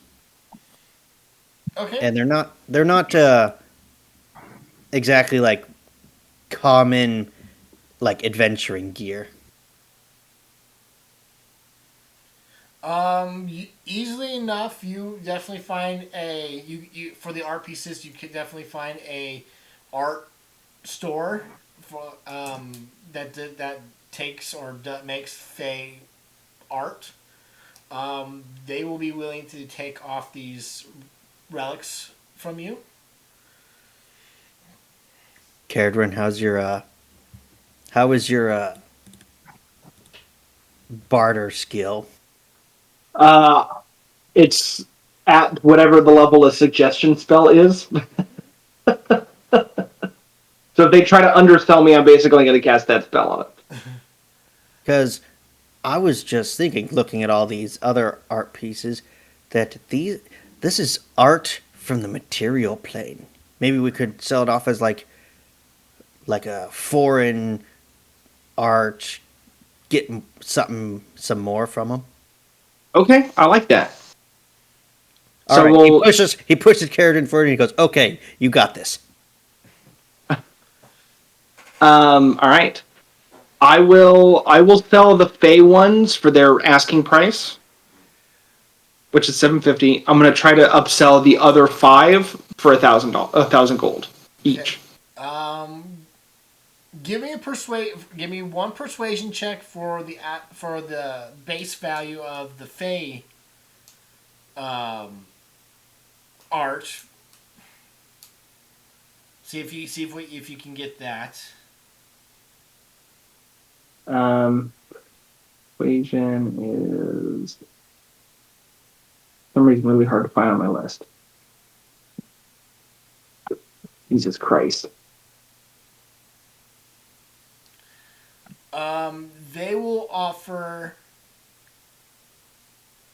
650 per art piece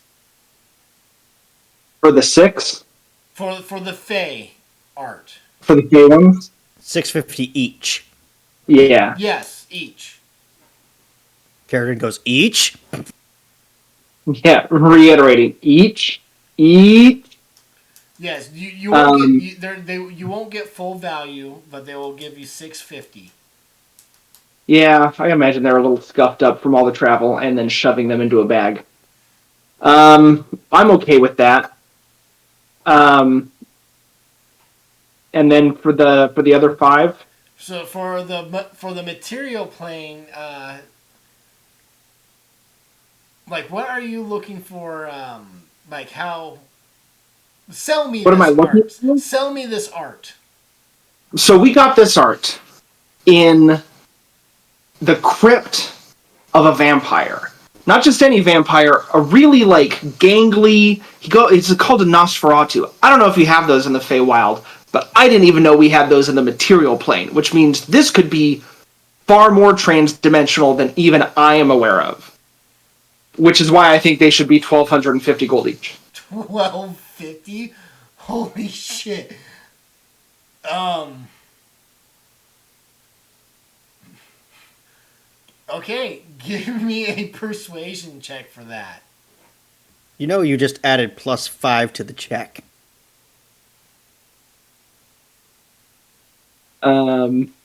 Let's see. Persuasion. Hey, it's better than a 4. They are in awe about this, but they cannot go over the 750 original. I thought you were going to say that they were in awe at her sheer tenacity to be demanding such an exorbitant price.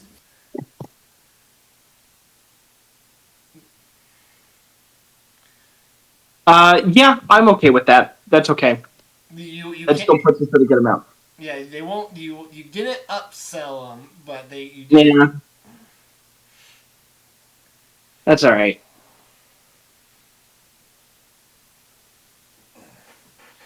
Okay, so that will give us 7,650 gold And then for they're that. like, "So check since you're so interested in art, why don't you look at these wonderful pieces?" And he starts doing his spiel and having you like, "Here, check out this. You're travelers, right? So here's this wonderful Fey art." He's trying to sell now. He wants you to buy. Oh, I walk out. The moment I get the money, I'm out of the store.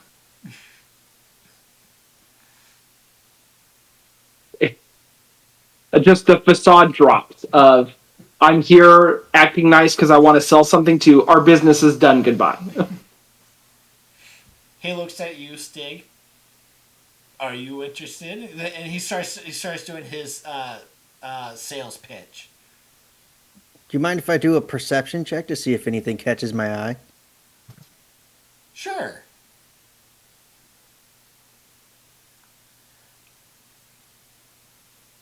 Is there? You are in an art store, but something does catch your eye. What catches your eye? Were there any like epic battles that have taken place? You do find a painting uh, between the four between the four seasonal Fey deities versus a unknown darkness. A creature you it's taking you a minute to try to recognize what it is. Um,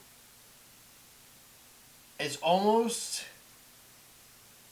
spider-like.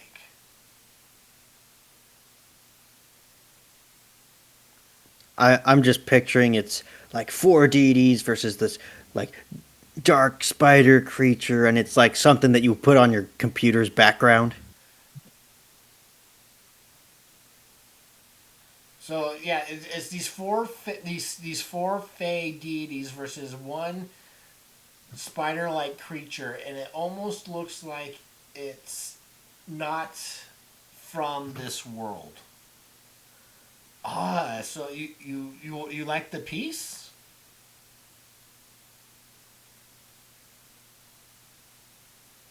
It it rings with some uh color scheme is very clever. Stig doesn't know a thing about paintings. One second. And he doesn't want to just say it looks cool. It looks awesome. One second. I gotta find a book real quick. Yes, the line work is there.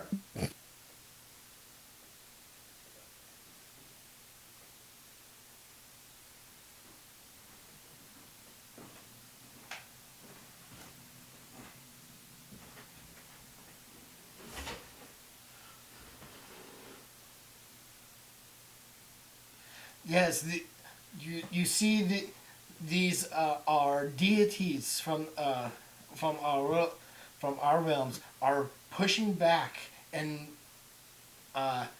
Atlak Naka back from the Fae before he is able to consume us all. Now the big question is, how big is this painting? Um,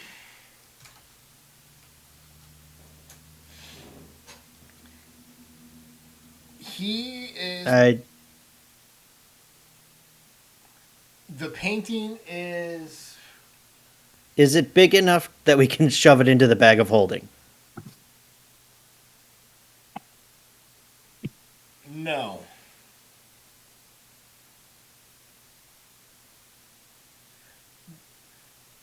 Then Stig will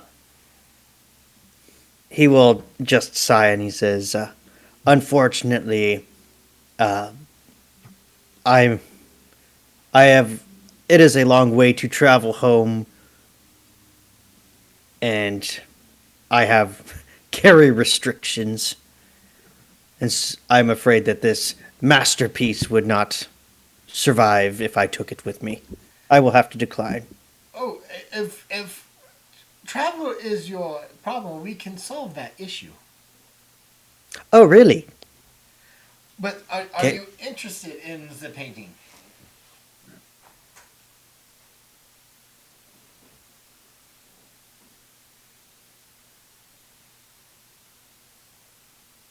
Caradwin, save me. Caradron's gone. I'm out of the store. Sorry.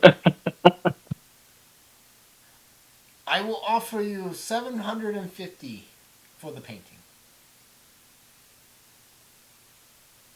Before we make any agreement, you were saying something about transport? I will be able to shrink it down for travel size. But once you open the parcel, it will revert back to its normal size. Stig's eyes will glance around the art museum uh, again as new opportunities open up for him. You see marble statues and everything like that. There's some large art pieces in here. With a mixture of small, but he's offering for this painting, the four for 750 gold.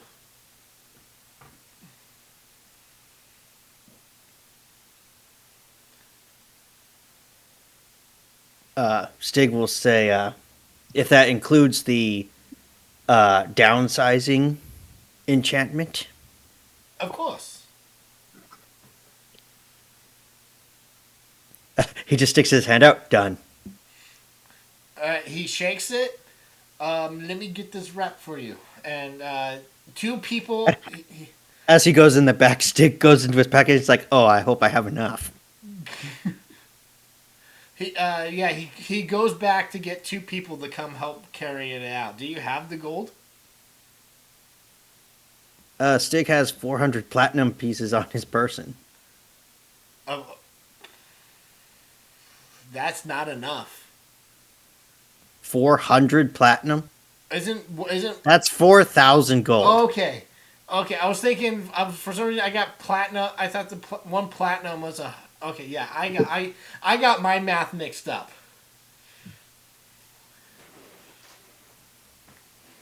So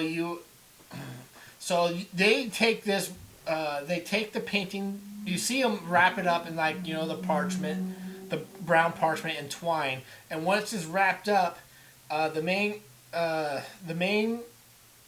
seller, he takes the twine and plucks it 3 times, and it shrinks down to like postcard size.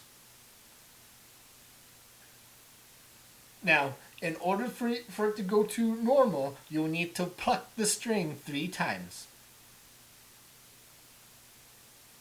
Understood. He holds out his hand.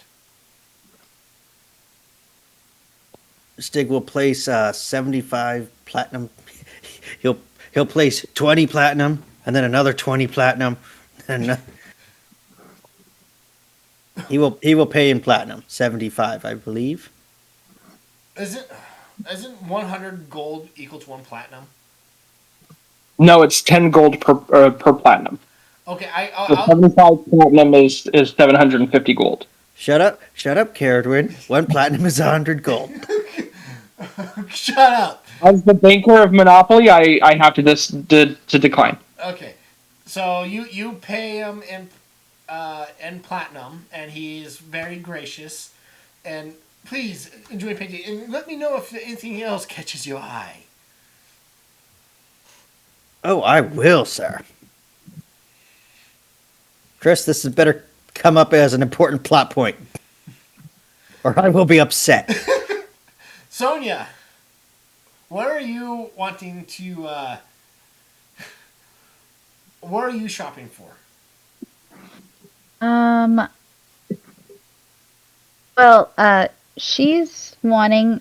I don't know if I want to get anything too big quite yet, but I mean, maybe she'll go to the jewelers because she was thinking about getting some diamonds. Okay. You find a nice jewelry store. They don't sell the jewelry by the the gemstones by themselves. You'll have to purchase a jewelry piece, but they graciously welcome. Oh my! Aren't you a lovely lass? What can I help you with? Hi. Do you guys sell diamonds? Is this for a special occasion? um, particularly. Well, we can definitely help you out, dear. What are you looking for? Yes, diamonds, but in what way? Earrings, bracelets, necklace, rings. Um, you wouldn't happen to just sell the raw material, would you? Or should I look elsewhere? No, dear, we don't sell just the rocks. We make the jewelry. Oh, well, in that case, I'd like to take a look at your bracelets. Of course, come right this way. And he shows you this his selection of bracelets. Very unique designs for it being the Fey realm. A lot of autumn colors, Oh, but you do find. But he is pulling out some selections for you to look at and try on and whatnot. oof, these are nice. Been a while since I treated myself. But a dear, like a lovely lass like yourself, deserves to be treated. Thank you. She's gonna be looking at like, would you say I'm more of a silver or a gold? With your skin tone, yeah, I would have to say electrum. Electrum? Oh, didn't think about that. And how much would one of these cost me? Well, what's your price range? Um, I can go up to 300 gold. He pulls out some designs that are worth 300 gold pieces. You have five to choose from, and one of these bracelets each costs 500 gold. Not 500, 300 gold. Okay. So she's gonna take the recommendation of the Electrum piece, and with this one, she just kind of likes the design uh of like little leaves around it. I'm like, hmm, this is very nice. Of course. Is that? Would you like that? Is this the one that you would wish to purchase? Oh, yeah, that would be great. I'm kind of new in town, but I did notice that there was a lot of uh I guess it seems like everybody's very jumpy right now. Is there a reason because of that? Oh, there was attack in at Everfall, at the town south of here. The guards just going around making sure that nothing, what happened there won't happen here. Yeah, I noticed that they were going around basically expecting a bunch of houses. What exactly are they worried about? Like it's if they're citizens of this city, I'm sure that there would be no worry for any ill intent. You can never know these days, unfortunately, after what happened. But it's just a precaution. So far, they found no evidence of the citizens here being um, of ill intent against us. It's just routine so far. No, I mean, there has been no complaints or anything like that for the most part. But so far, we are perfectly safe here. Oh, that's wonderful. I do have another question. Is there like any uh would you consider like a specialty like food place that I should take a look at? I'm kind of a tourist here, so I would love to get to a taste for the Feywild. Might I recommend the Spring of Rebirth? Ring of Rebirth. Okay, she'll write that down. I'm not good with names. And would you like to this bracelet gift wrapped, or will you be wearing it out? I'll be wearing it out. Thank you. And she pulls out her little pouch of gold and deposits the 300 gold pieces. Thank you for your patronage.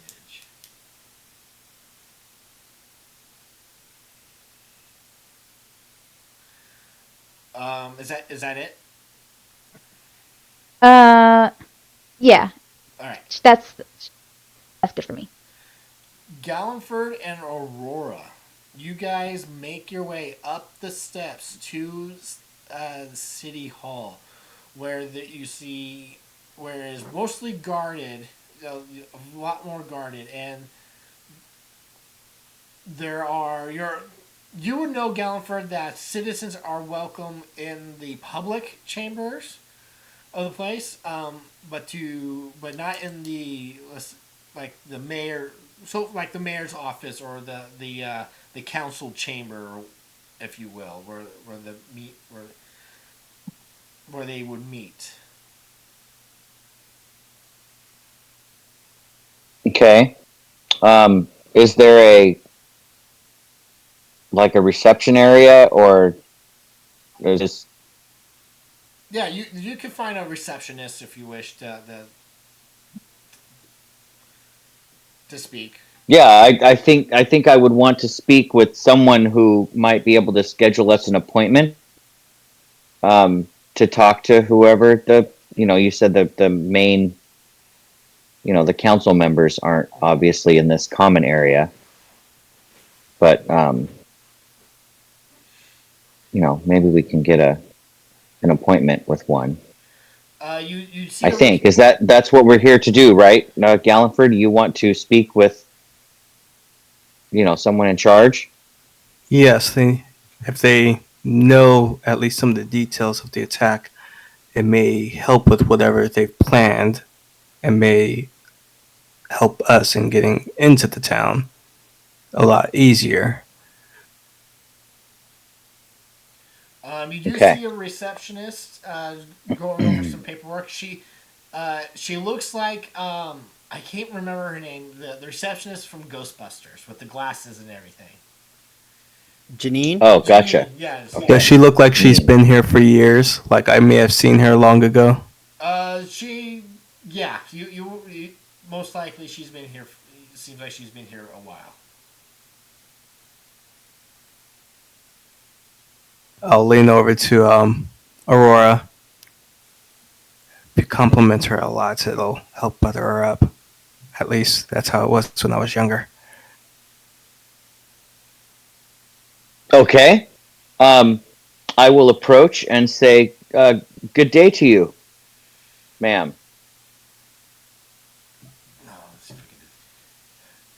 Good day to you too. What can I help you with?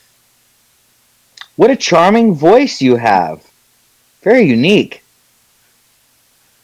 Um, it should be a pleasure speaking with you, as long as you keep talking. Um, I am here in order to speak with someone about some charges that were brought against my quarry here, my ally, not quarry, my friend.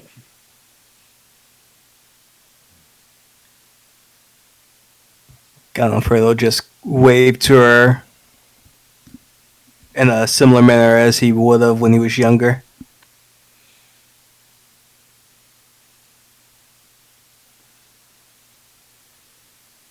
Those who wish to come before the court must make an appointment. Is that what you wish to do so?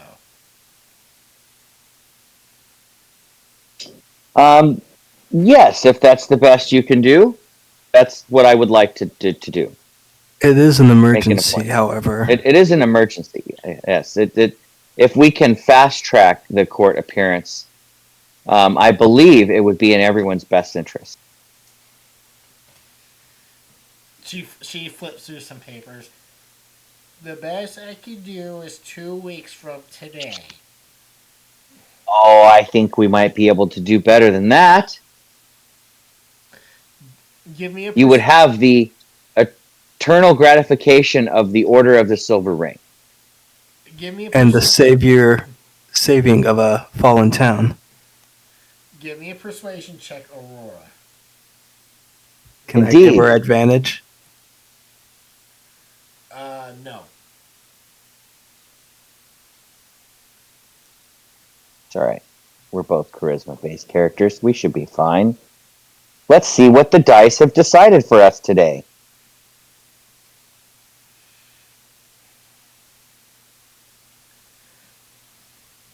The court is in session right now. Let me see if I can squeeze you in. Please wait here. And she gets up and goes back to this back into the private chambers. If it's any help before you go to see if you could squeeze us in, I believe that it would not take a very long time to settle our issue. Like 5 minutes. She nods and then goes beyond the doors. You guys are kind of waiting around. It's been about a good 10 minutes. But she returns. The court will come and see you. Please follow me. Ah, look at that, Galliford. As We're already following her, on a do I roll. notice anything out of the ordinary?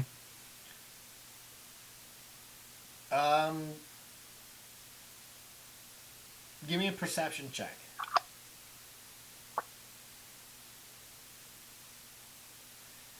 Look at that. We rolled the same. Other than that you, Galliford, are being watched by the guard with careful eyes, nothing seems to be sticking out to you.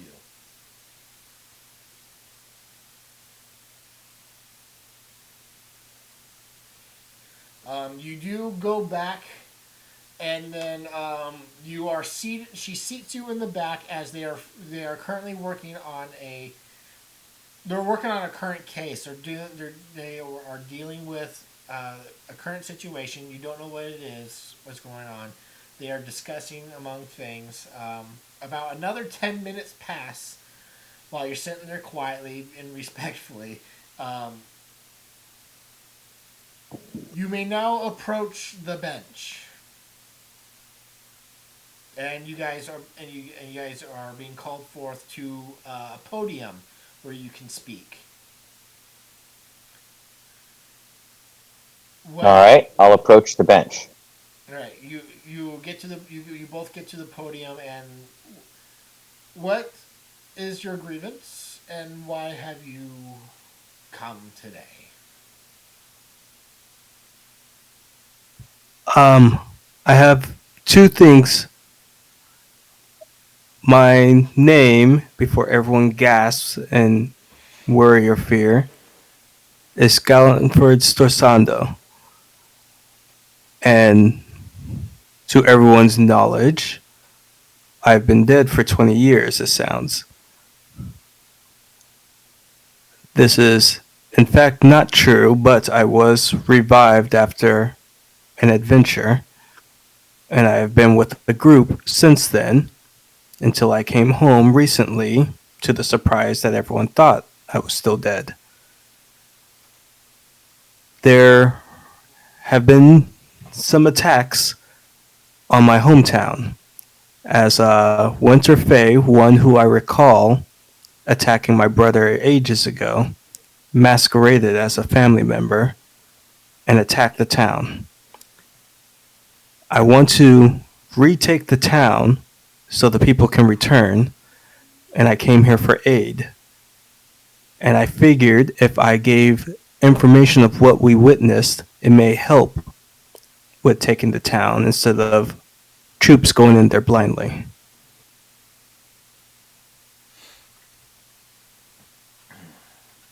Yes, we have received word that you have entered the city.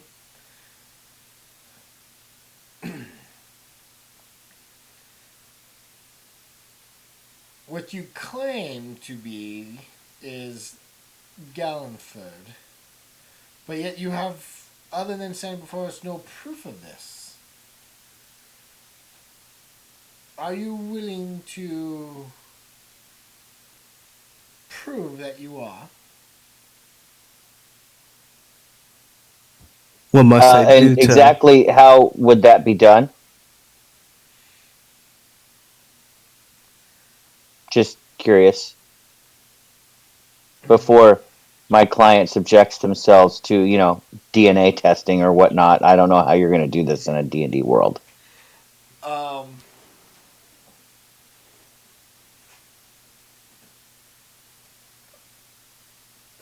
you there we will he will we will probe his mind and Aha! see his memories. I am indeed okay with this, as maybe this will help jog some gaps for me. I am just as confused as you all are. I do not know if this is because of the resurrection or if I am actually missing gaps in my memory. And step forth, and a magical circle appears into the floor. Hey, I'm familiar with this spell. I know it. I tell Gallenford not to fear.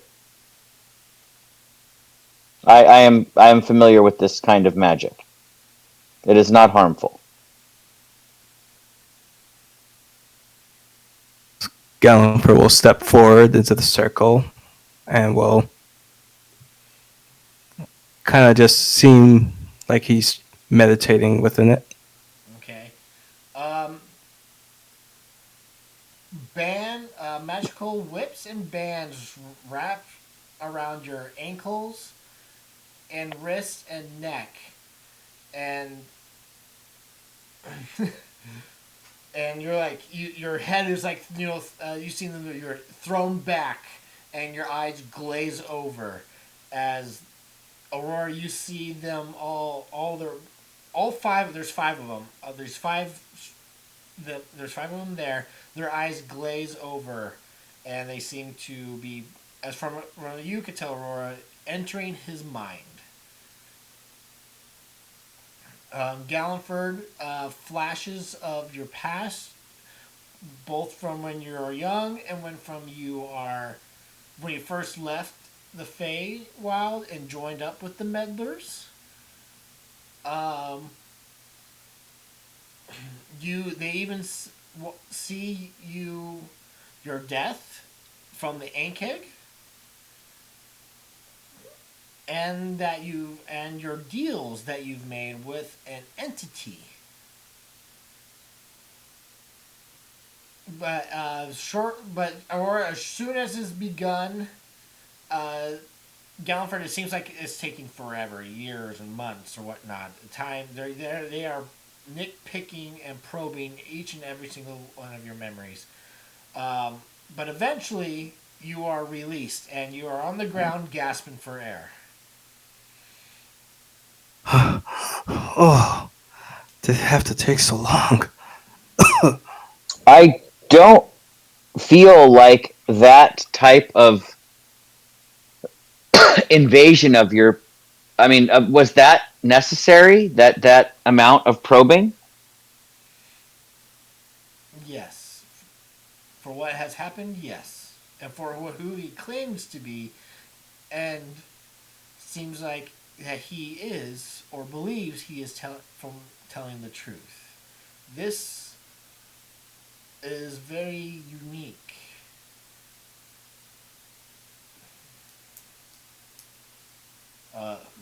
And what is your determination?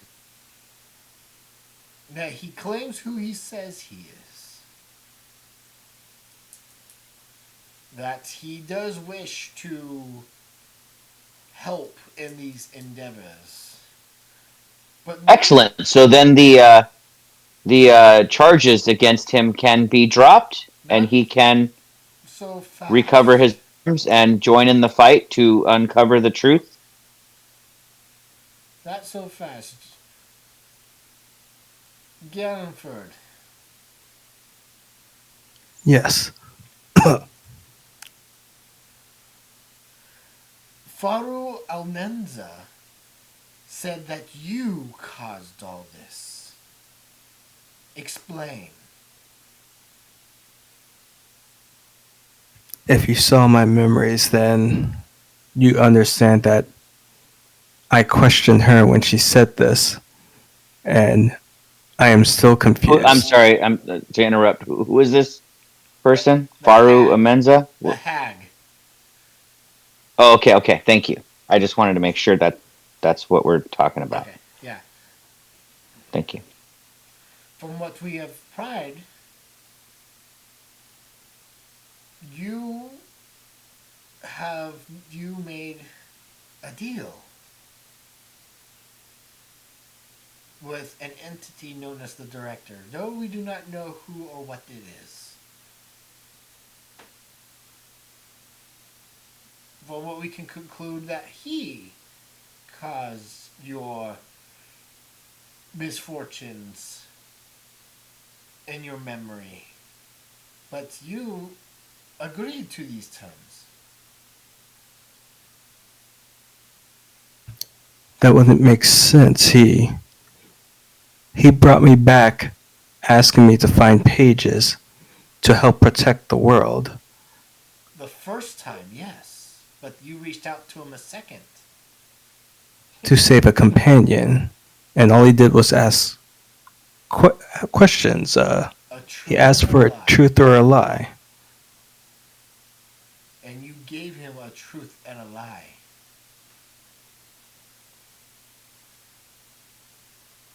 That Are you saying my answers warped reality? is a possibility.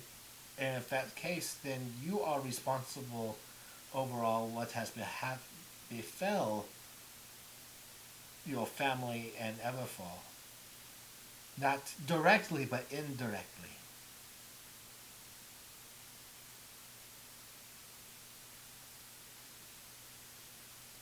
Wouldn't this being that you made the deal with be responsible for those actions, not Gallenford himself?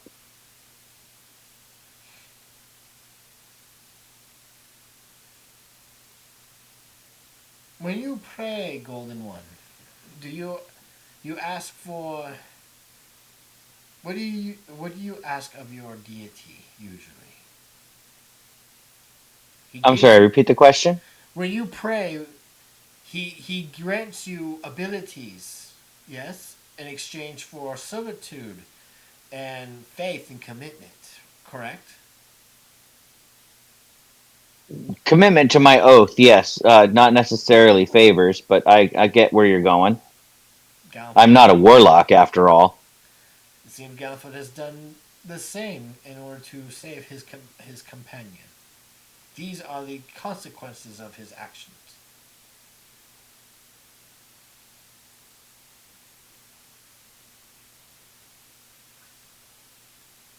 Okay, and is there? I mean, can it be undone?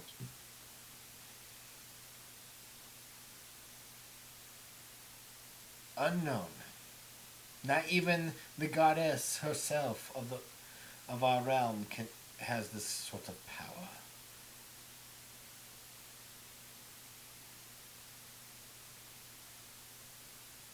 I called out to her many times. You're saying the director has more power over her?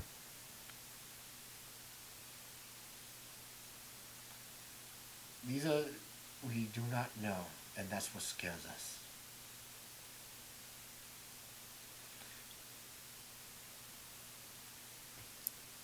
I didn't sense he was evil considering the pages I've been acquiring are supposed to shield the world from other things that we have just briefly glimpsed at. If you've seen in my memories, It does not then you seem would like have it is a seen. malevolent being, but however, Galford, there is a give and take.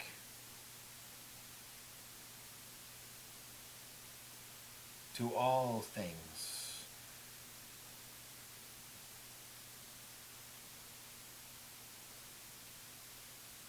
We will hear what you have to say about your the information you have for Everfall. However, once this is your quest is complete, you will be banished.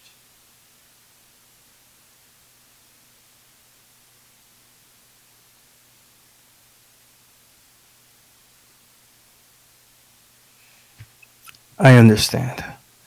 If I can at least save the town, free everything, then I will leave.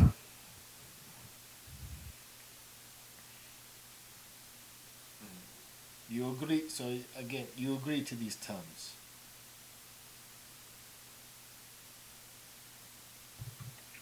I do. When you say that a brand, you feel it burning on your chest, and there is a brand on your, like somebody took a hot iron to you, and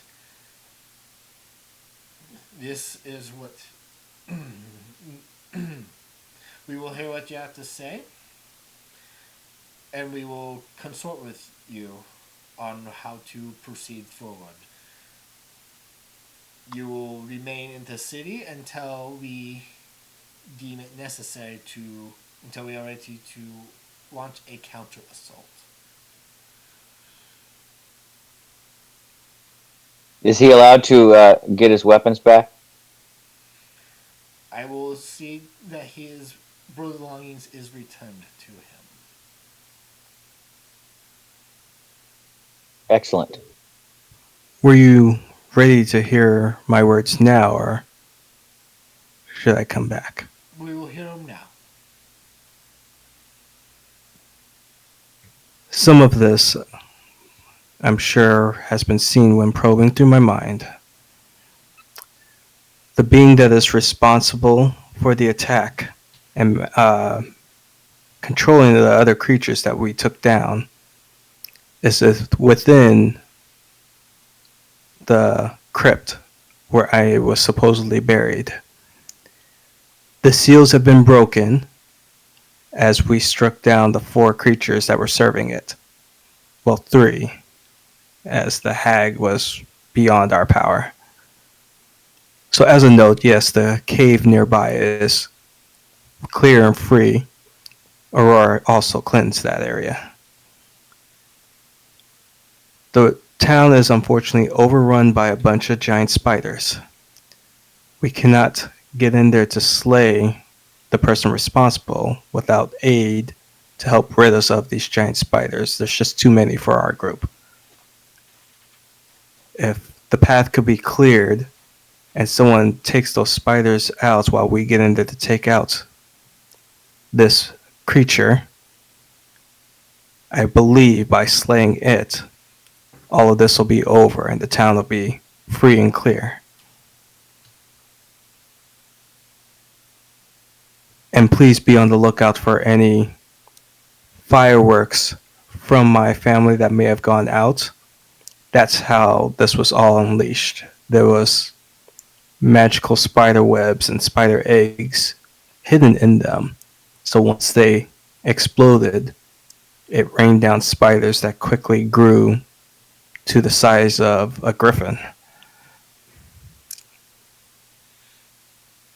We will include that in our searches as we are sweeping the city. The one that masqueraded as my father was indeed a Winter Fae sorcerer. I do not know if they were freelance are part of the court. Hopefully, it was a freelancer and not trying to trigger war. We have confirmed that this is not a political or a call to war. This is an individual attack.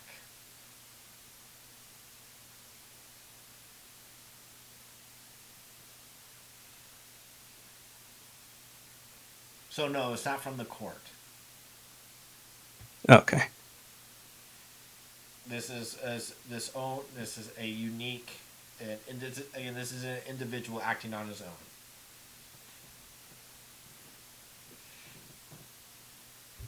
My assumptions were that this was the female Oni who tricked my brother long ago, but with my memory warped, I am not fully certain.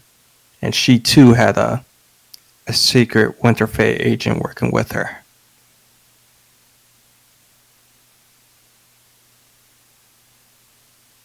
With my old journal and what we discovered when we came back here, this is what I know and what caused all the damage. It appears all the answers you will be revealed once we get to your family's tomb.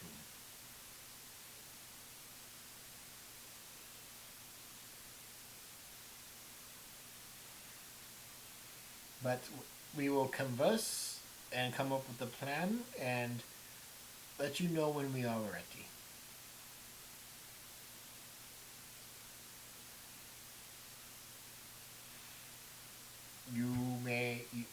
You have free reign of the city, but you may not leave until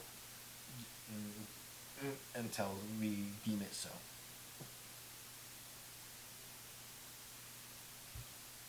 Very well. Thank you for hearing me out.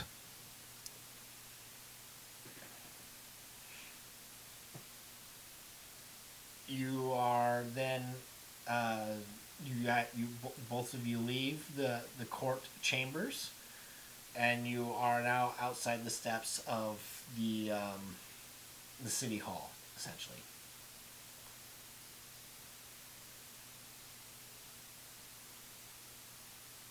Does anybody come with my weapons before we depart the city hall after all that? Well, they will. It's not. No, they will have to go all the way back to the city gate and come back up to you. So you do not have your gear yet. Okay.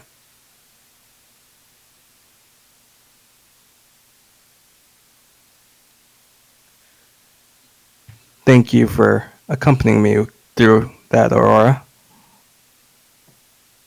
My pleasure. It looks like, I mean, all things said and done, you're free to complete your task here.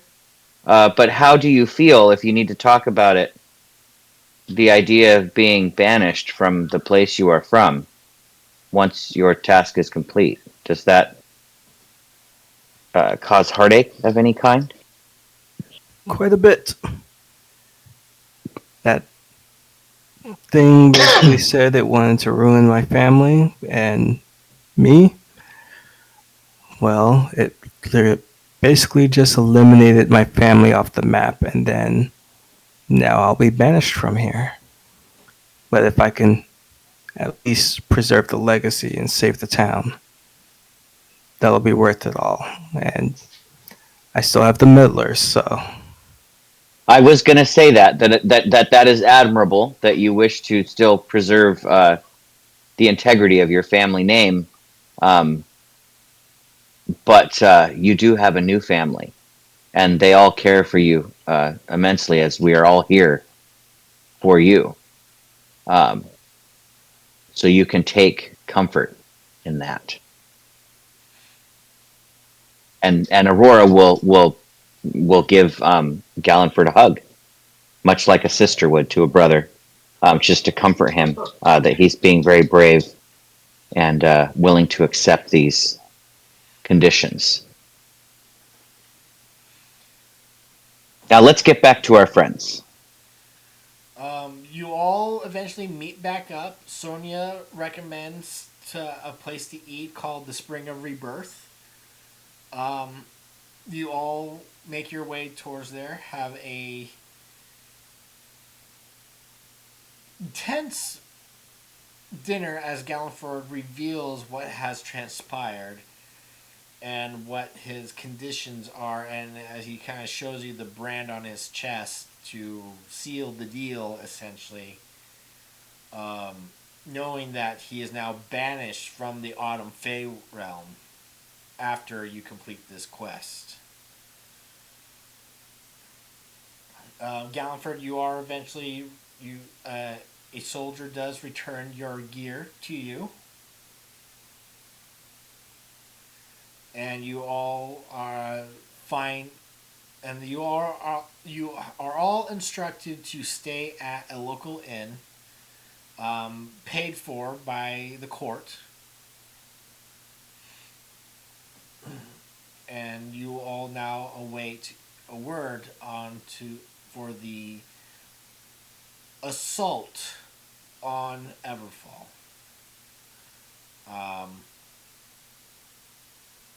Is there anything you wish to do during dinner? I mean, I don't. Galliford may go to the shops to grab something and bring back as a souvenir, knowing he'll never be able to come back to this realm. Okay.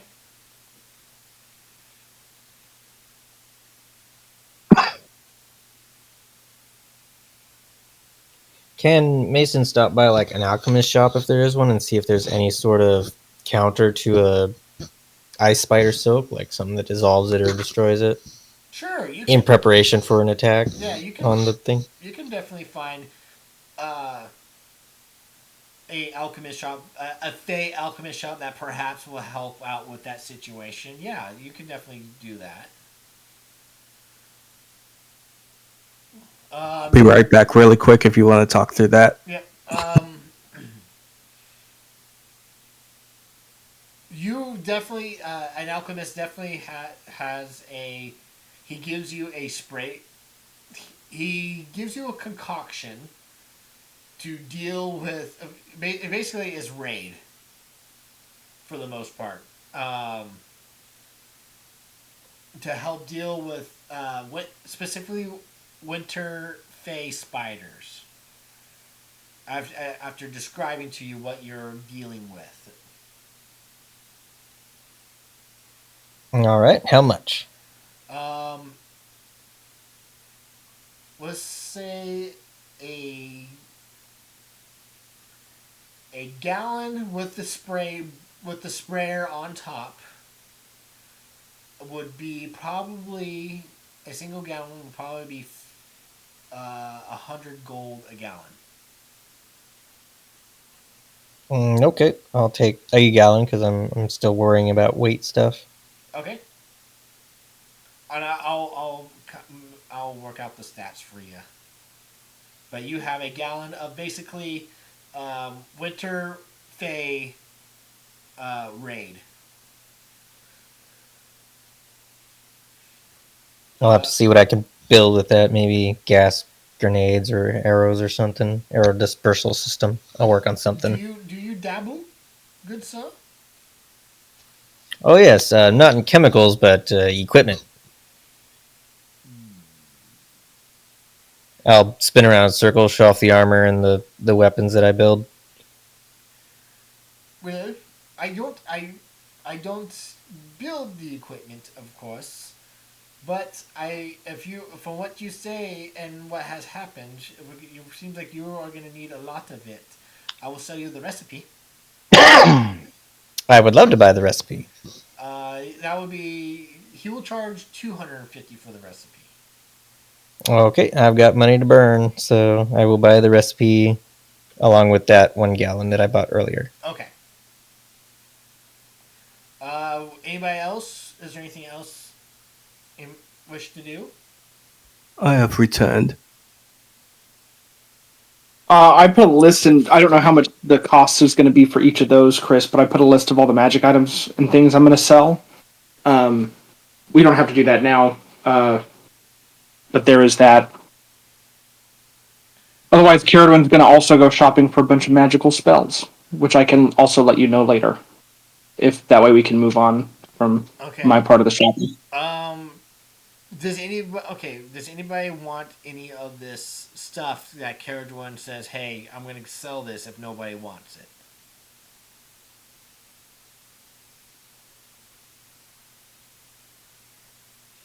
And Aurora, you can make claim on it as well.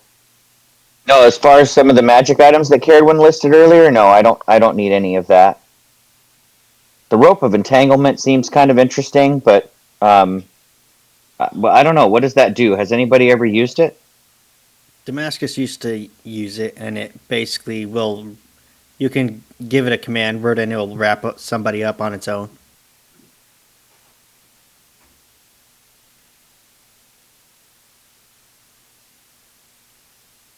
Okay, it takes an action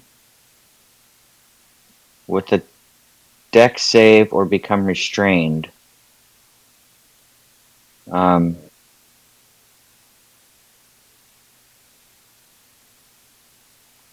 mean, it seems like it could be useful if we ever wanted to not kill something, but we could also just,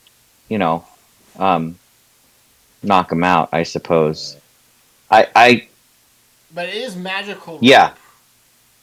I know. You know what? I'm going to ask if I can keep that. Do you mind? Is that okay? Yeah, go ahead. Okay. So that's the only thing. When you listed off stuff earlier, I was like, God, that might be useful. I have a question though, Chris, out of curiosity. Can it be used to? No, I guess it specifies a creature.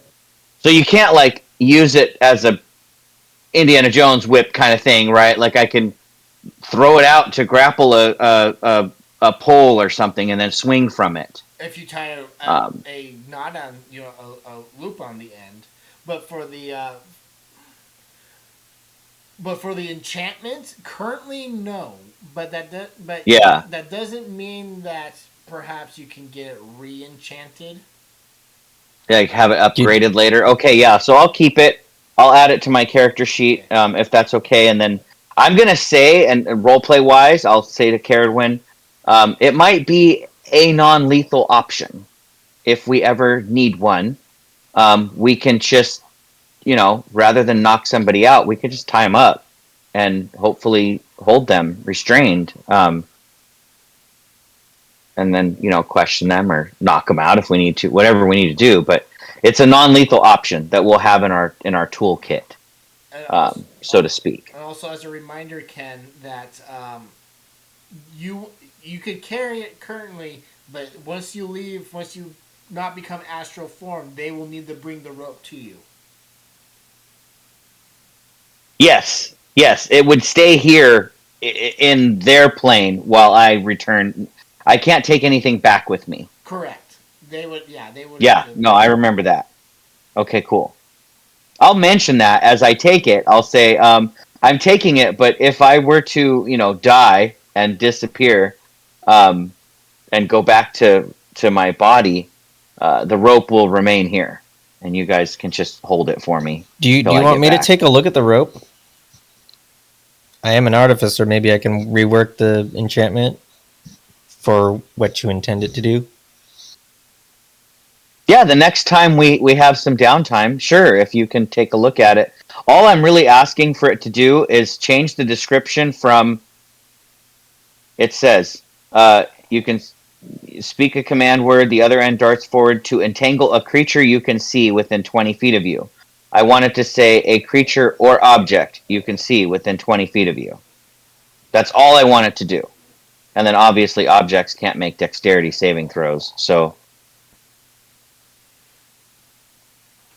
the idea is that I could use it to, grapple a grapple point and swing on it if I need to. Or I think me as a player, I would be like, instead of making it a restraining rope, it's a grapple rope. So I pictured it, you throw it and it like springs together like a spring or whatever. It just kind of entangles everything. But instead of doing that, just like one end reaches out and grabs it, so it won't restrain anymore. It'll grapple instead.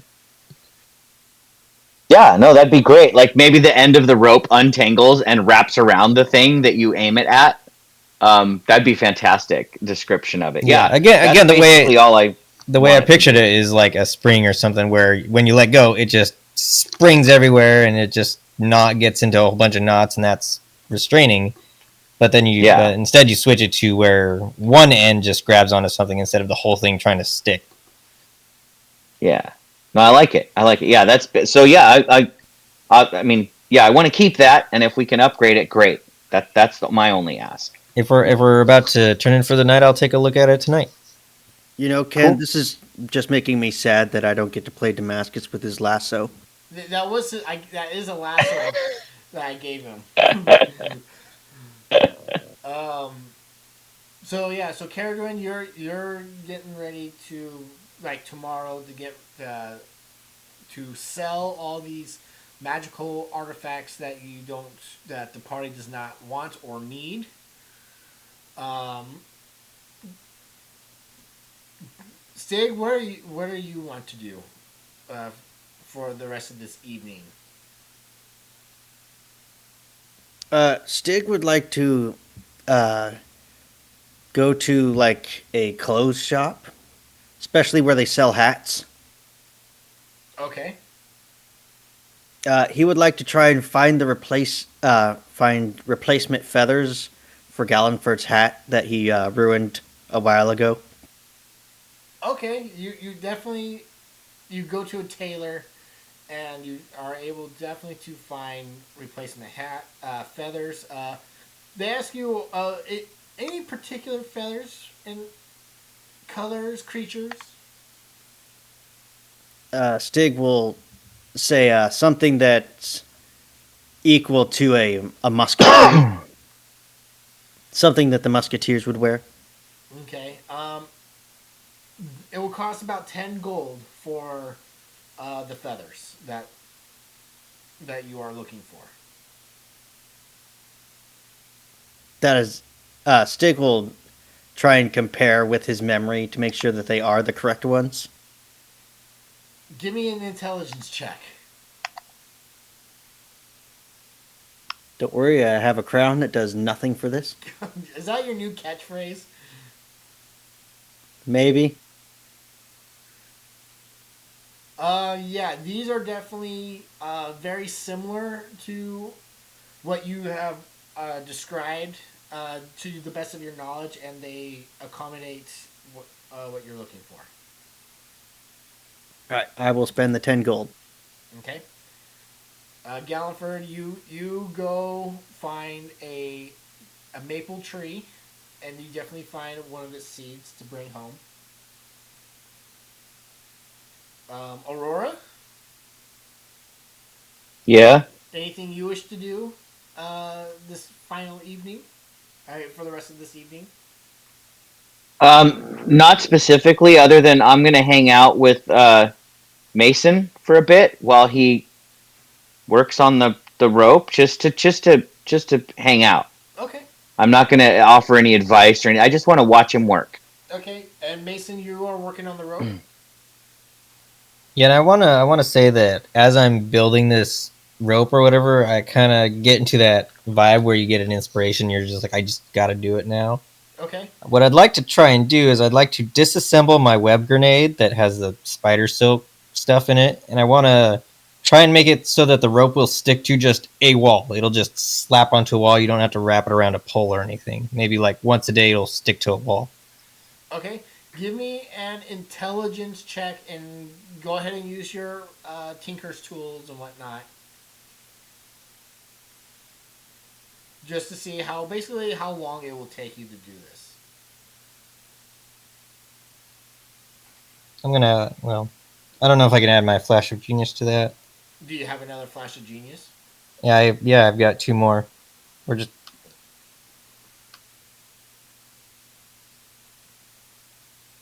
So yeah, I mean, if you have it, use it. all right. That's a 17. Okay, yeah, Aurora, you're kind of amazed of how he's taken apart some mechanic, contraption he made, and he's using that to help improve the rope on your end. And you're just kind of like, wow, I've never seen this. You're watching a master work, and Mason, it will take you good. Won't take you all night, but it will take you a good part of the evening, a good chunk. It will be like probably around midnight when you're finished. Yeah, Mason's like in the zone. He hasn't had a chance to sit down and work on a project for a long while, so he's lost Yeah, no, totally. I'm enjoying it, and since I don't get tired, I can just kind of hang out and see how it goes. So for He's now, lost Chris, all track of time. I'll put the regular description of the rope in my character sheet. But if you want to edit that, and let me know what the new edit does, then I'll change it later. Yeah. For now, that would be great. Okay. Sonia, is there anything you wish to do for the evening after dinner? She, I don't know if Callanford might be busy, but I think she should probably have a chat with Callanford once he's done doing his stuff, see how he's doing, because this is a lot. Like, I don't know. It's like basically being banished from your hometown and never to come back. That's some heavy stuff. Okay.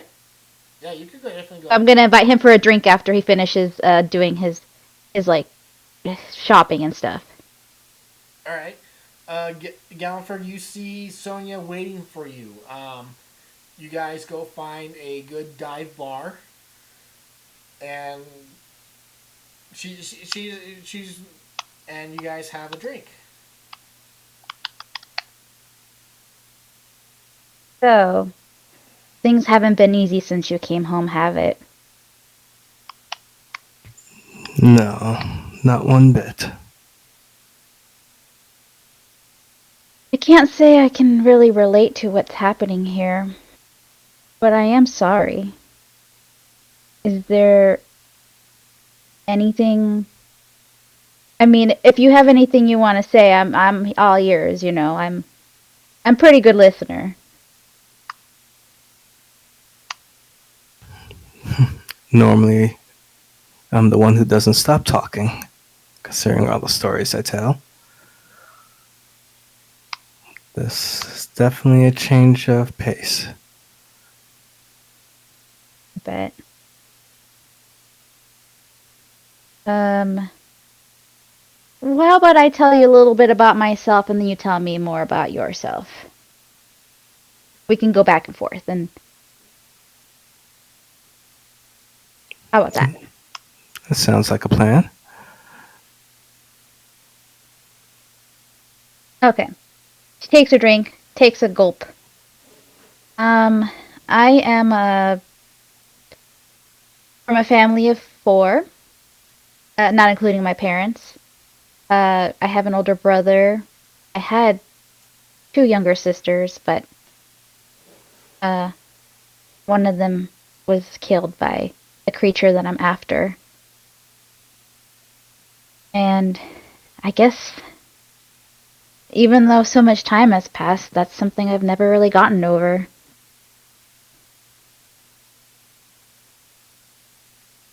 It is very scary Now you. how similar that is. This all of this is because I idolized my brother. He was a famous musketeer with his companions. And by trying to be with him on a mission, I saved the kids he told me to usher out. But the thing responsible killed him and his companions. I was originally trying to find that creature while spreading his tail, but joining the Meddlers and so much more happened.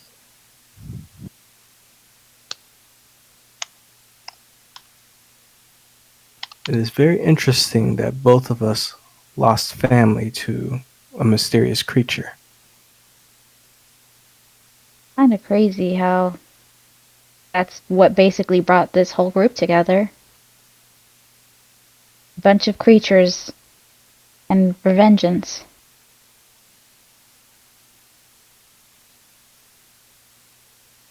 Well, being with the meddlers, has anything changed from where you started to now?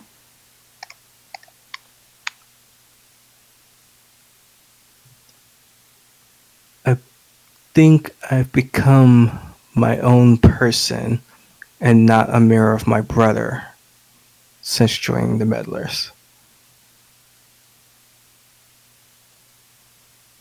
You could be able to find yourself here. I've kind of been stuck in a never ending cycle of anger at the world for a long time. And I don't know if that's something I can quite uh, part with just yet. But I'm trying.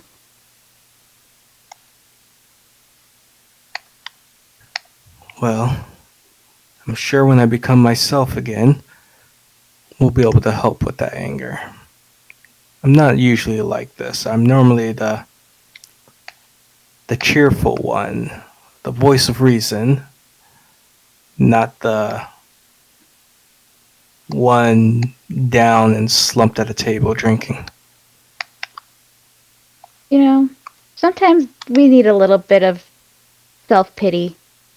It helps make things feel a little bit better, at least for a little bit.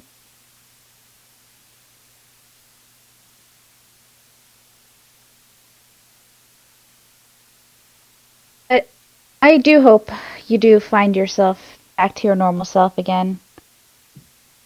And I haven't been very long with this party, but I think we'll be able to make this work. Oh yeah, you'll definitely fit right in. And I hope I do get to witness these mischiefs that don't relate to you being thrown in prison. Oh, we've all almost been thrown in prison many times. I think there's actually still a town that we can't go back into, now that I think about it. Oh? What, did you have some kind of drunk bar moment or something where you trashed the place? Uh, not like that, though that almost happened with an older companion. This was more of a we were chasing down some bandits that had kidnapped someone, and the town unfortunately thought we were the ones responsible during the chase. Oh, not the first time of a mistaken identity. Probably didn't help with how the attack happened. We definitely probably looked more like we were the ones responsible. I mean, when you see Stig charging out at someone, you'll think he's probably more intimidating than the scrawny bandits that are running from him. It does look like he thinks more with his brawn than his brain. He's all heart, though.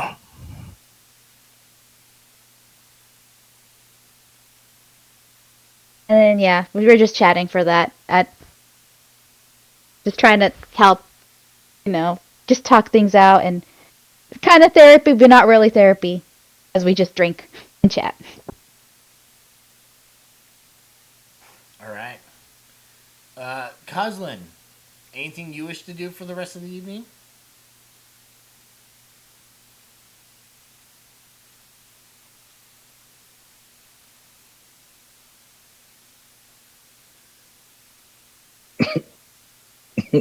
Uh, yeah, you can definitely find a Fletcher.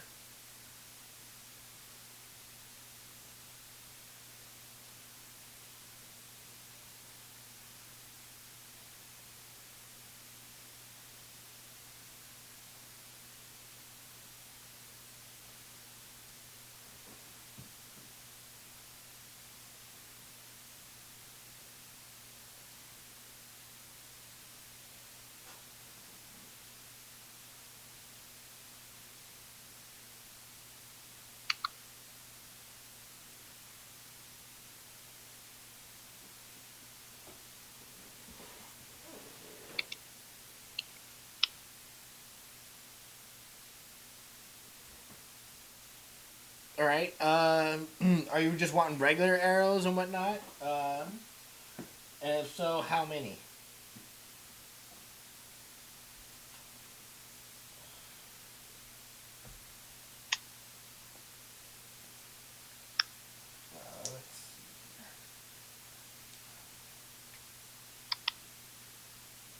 Arrows of drinking blood. Yeah, they.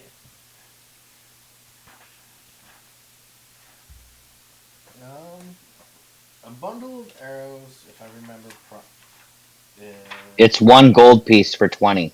yeah. So yeah, 1 gold for 20. So I have bought them on many a character. I mean, you know what you could do if you wanted to spend some money on arrows is you could have them silvered just in case we encounter things that are, you know, vulnerable to silver or resistant to normal but not silver. I silvered my crossbow bolts. Also, And I you think should. that's basically, I think you spend.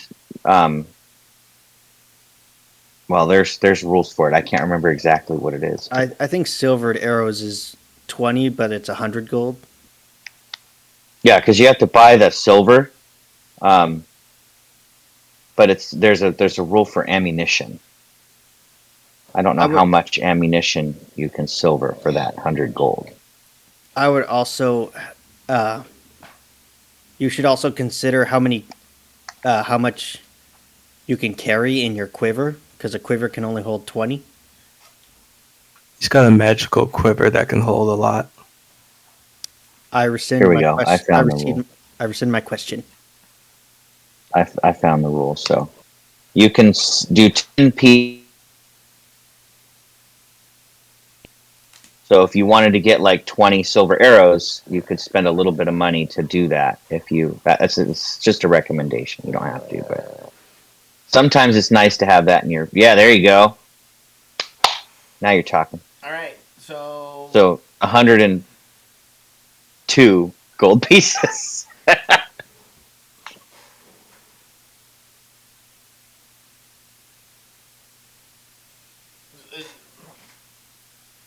102. So yeah. So yeah. Go ahead and remove 102 gold pieces from your character sheet.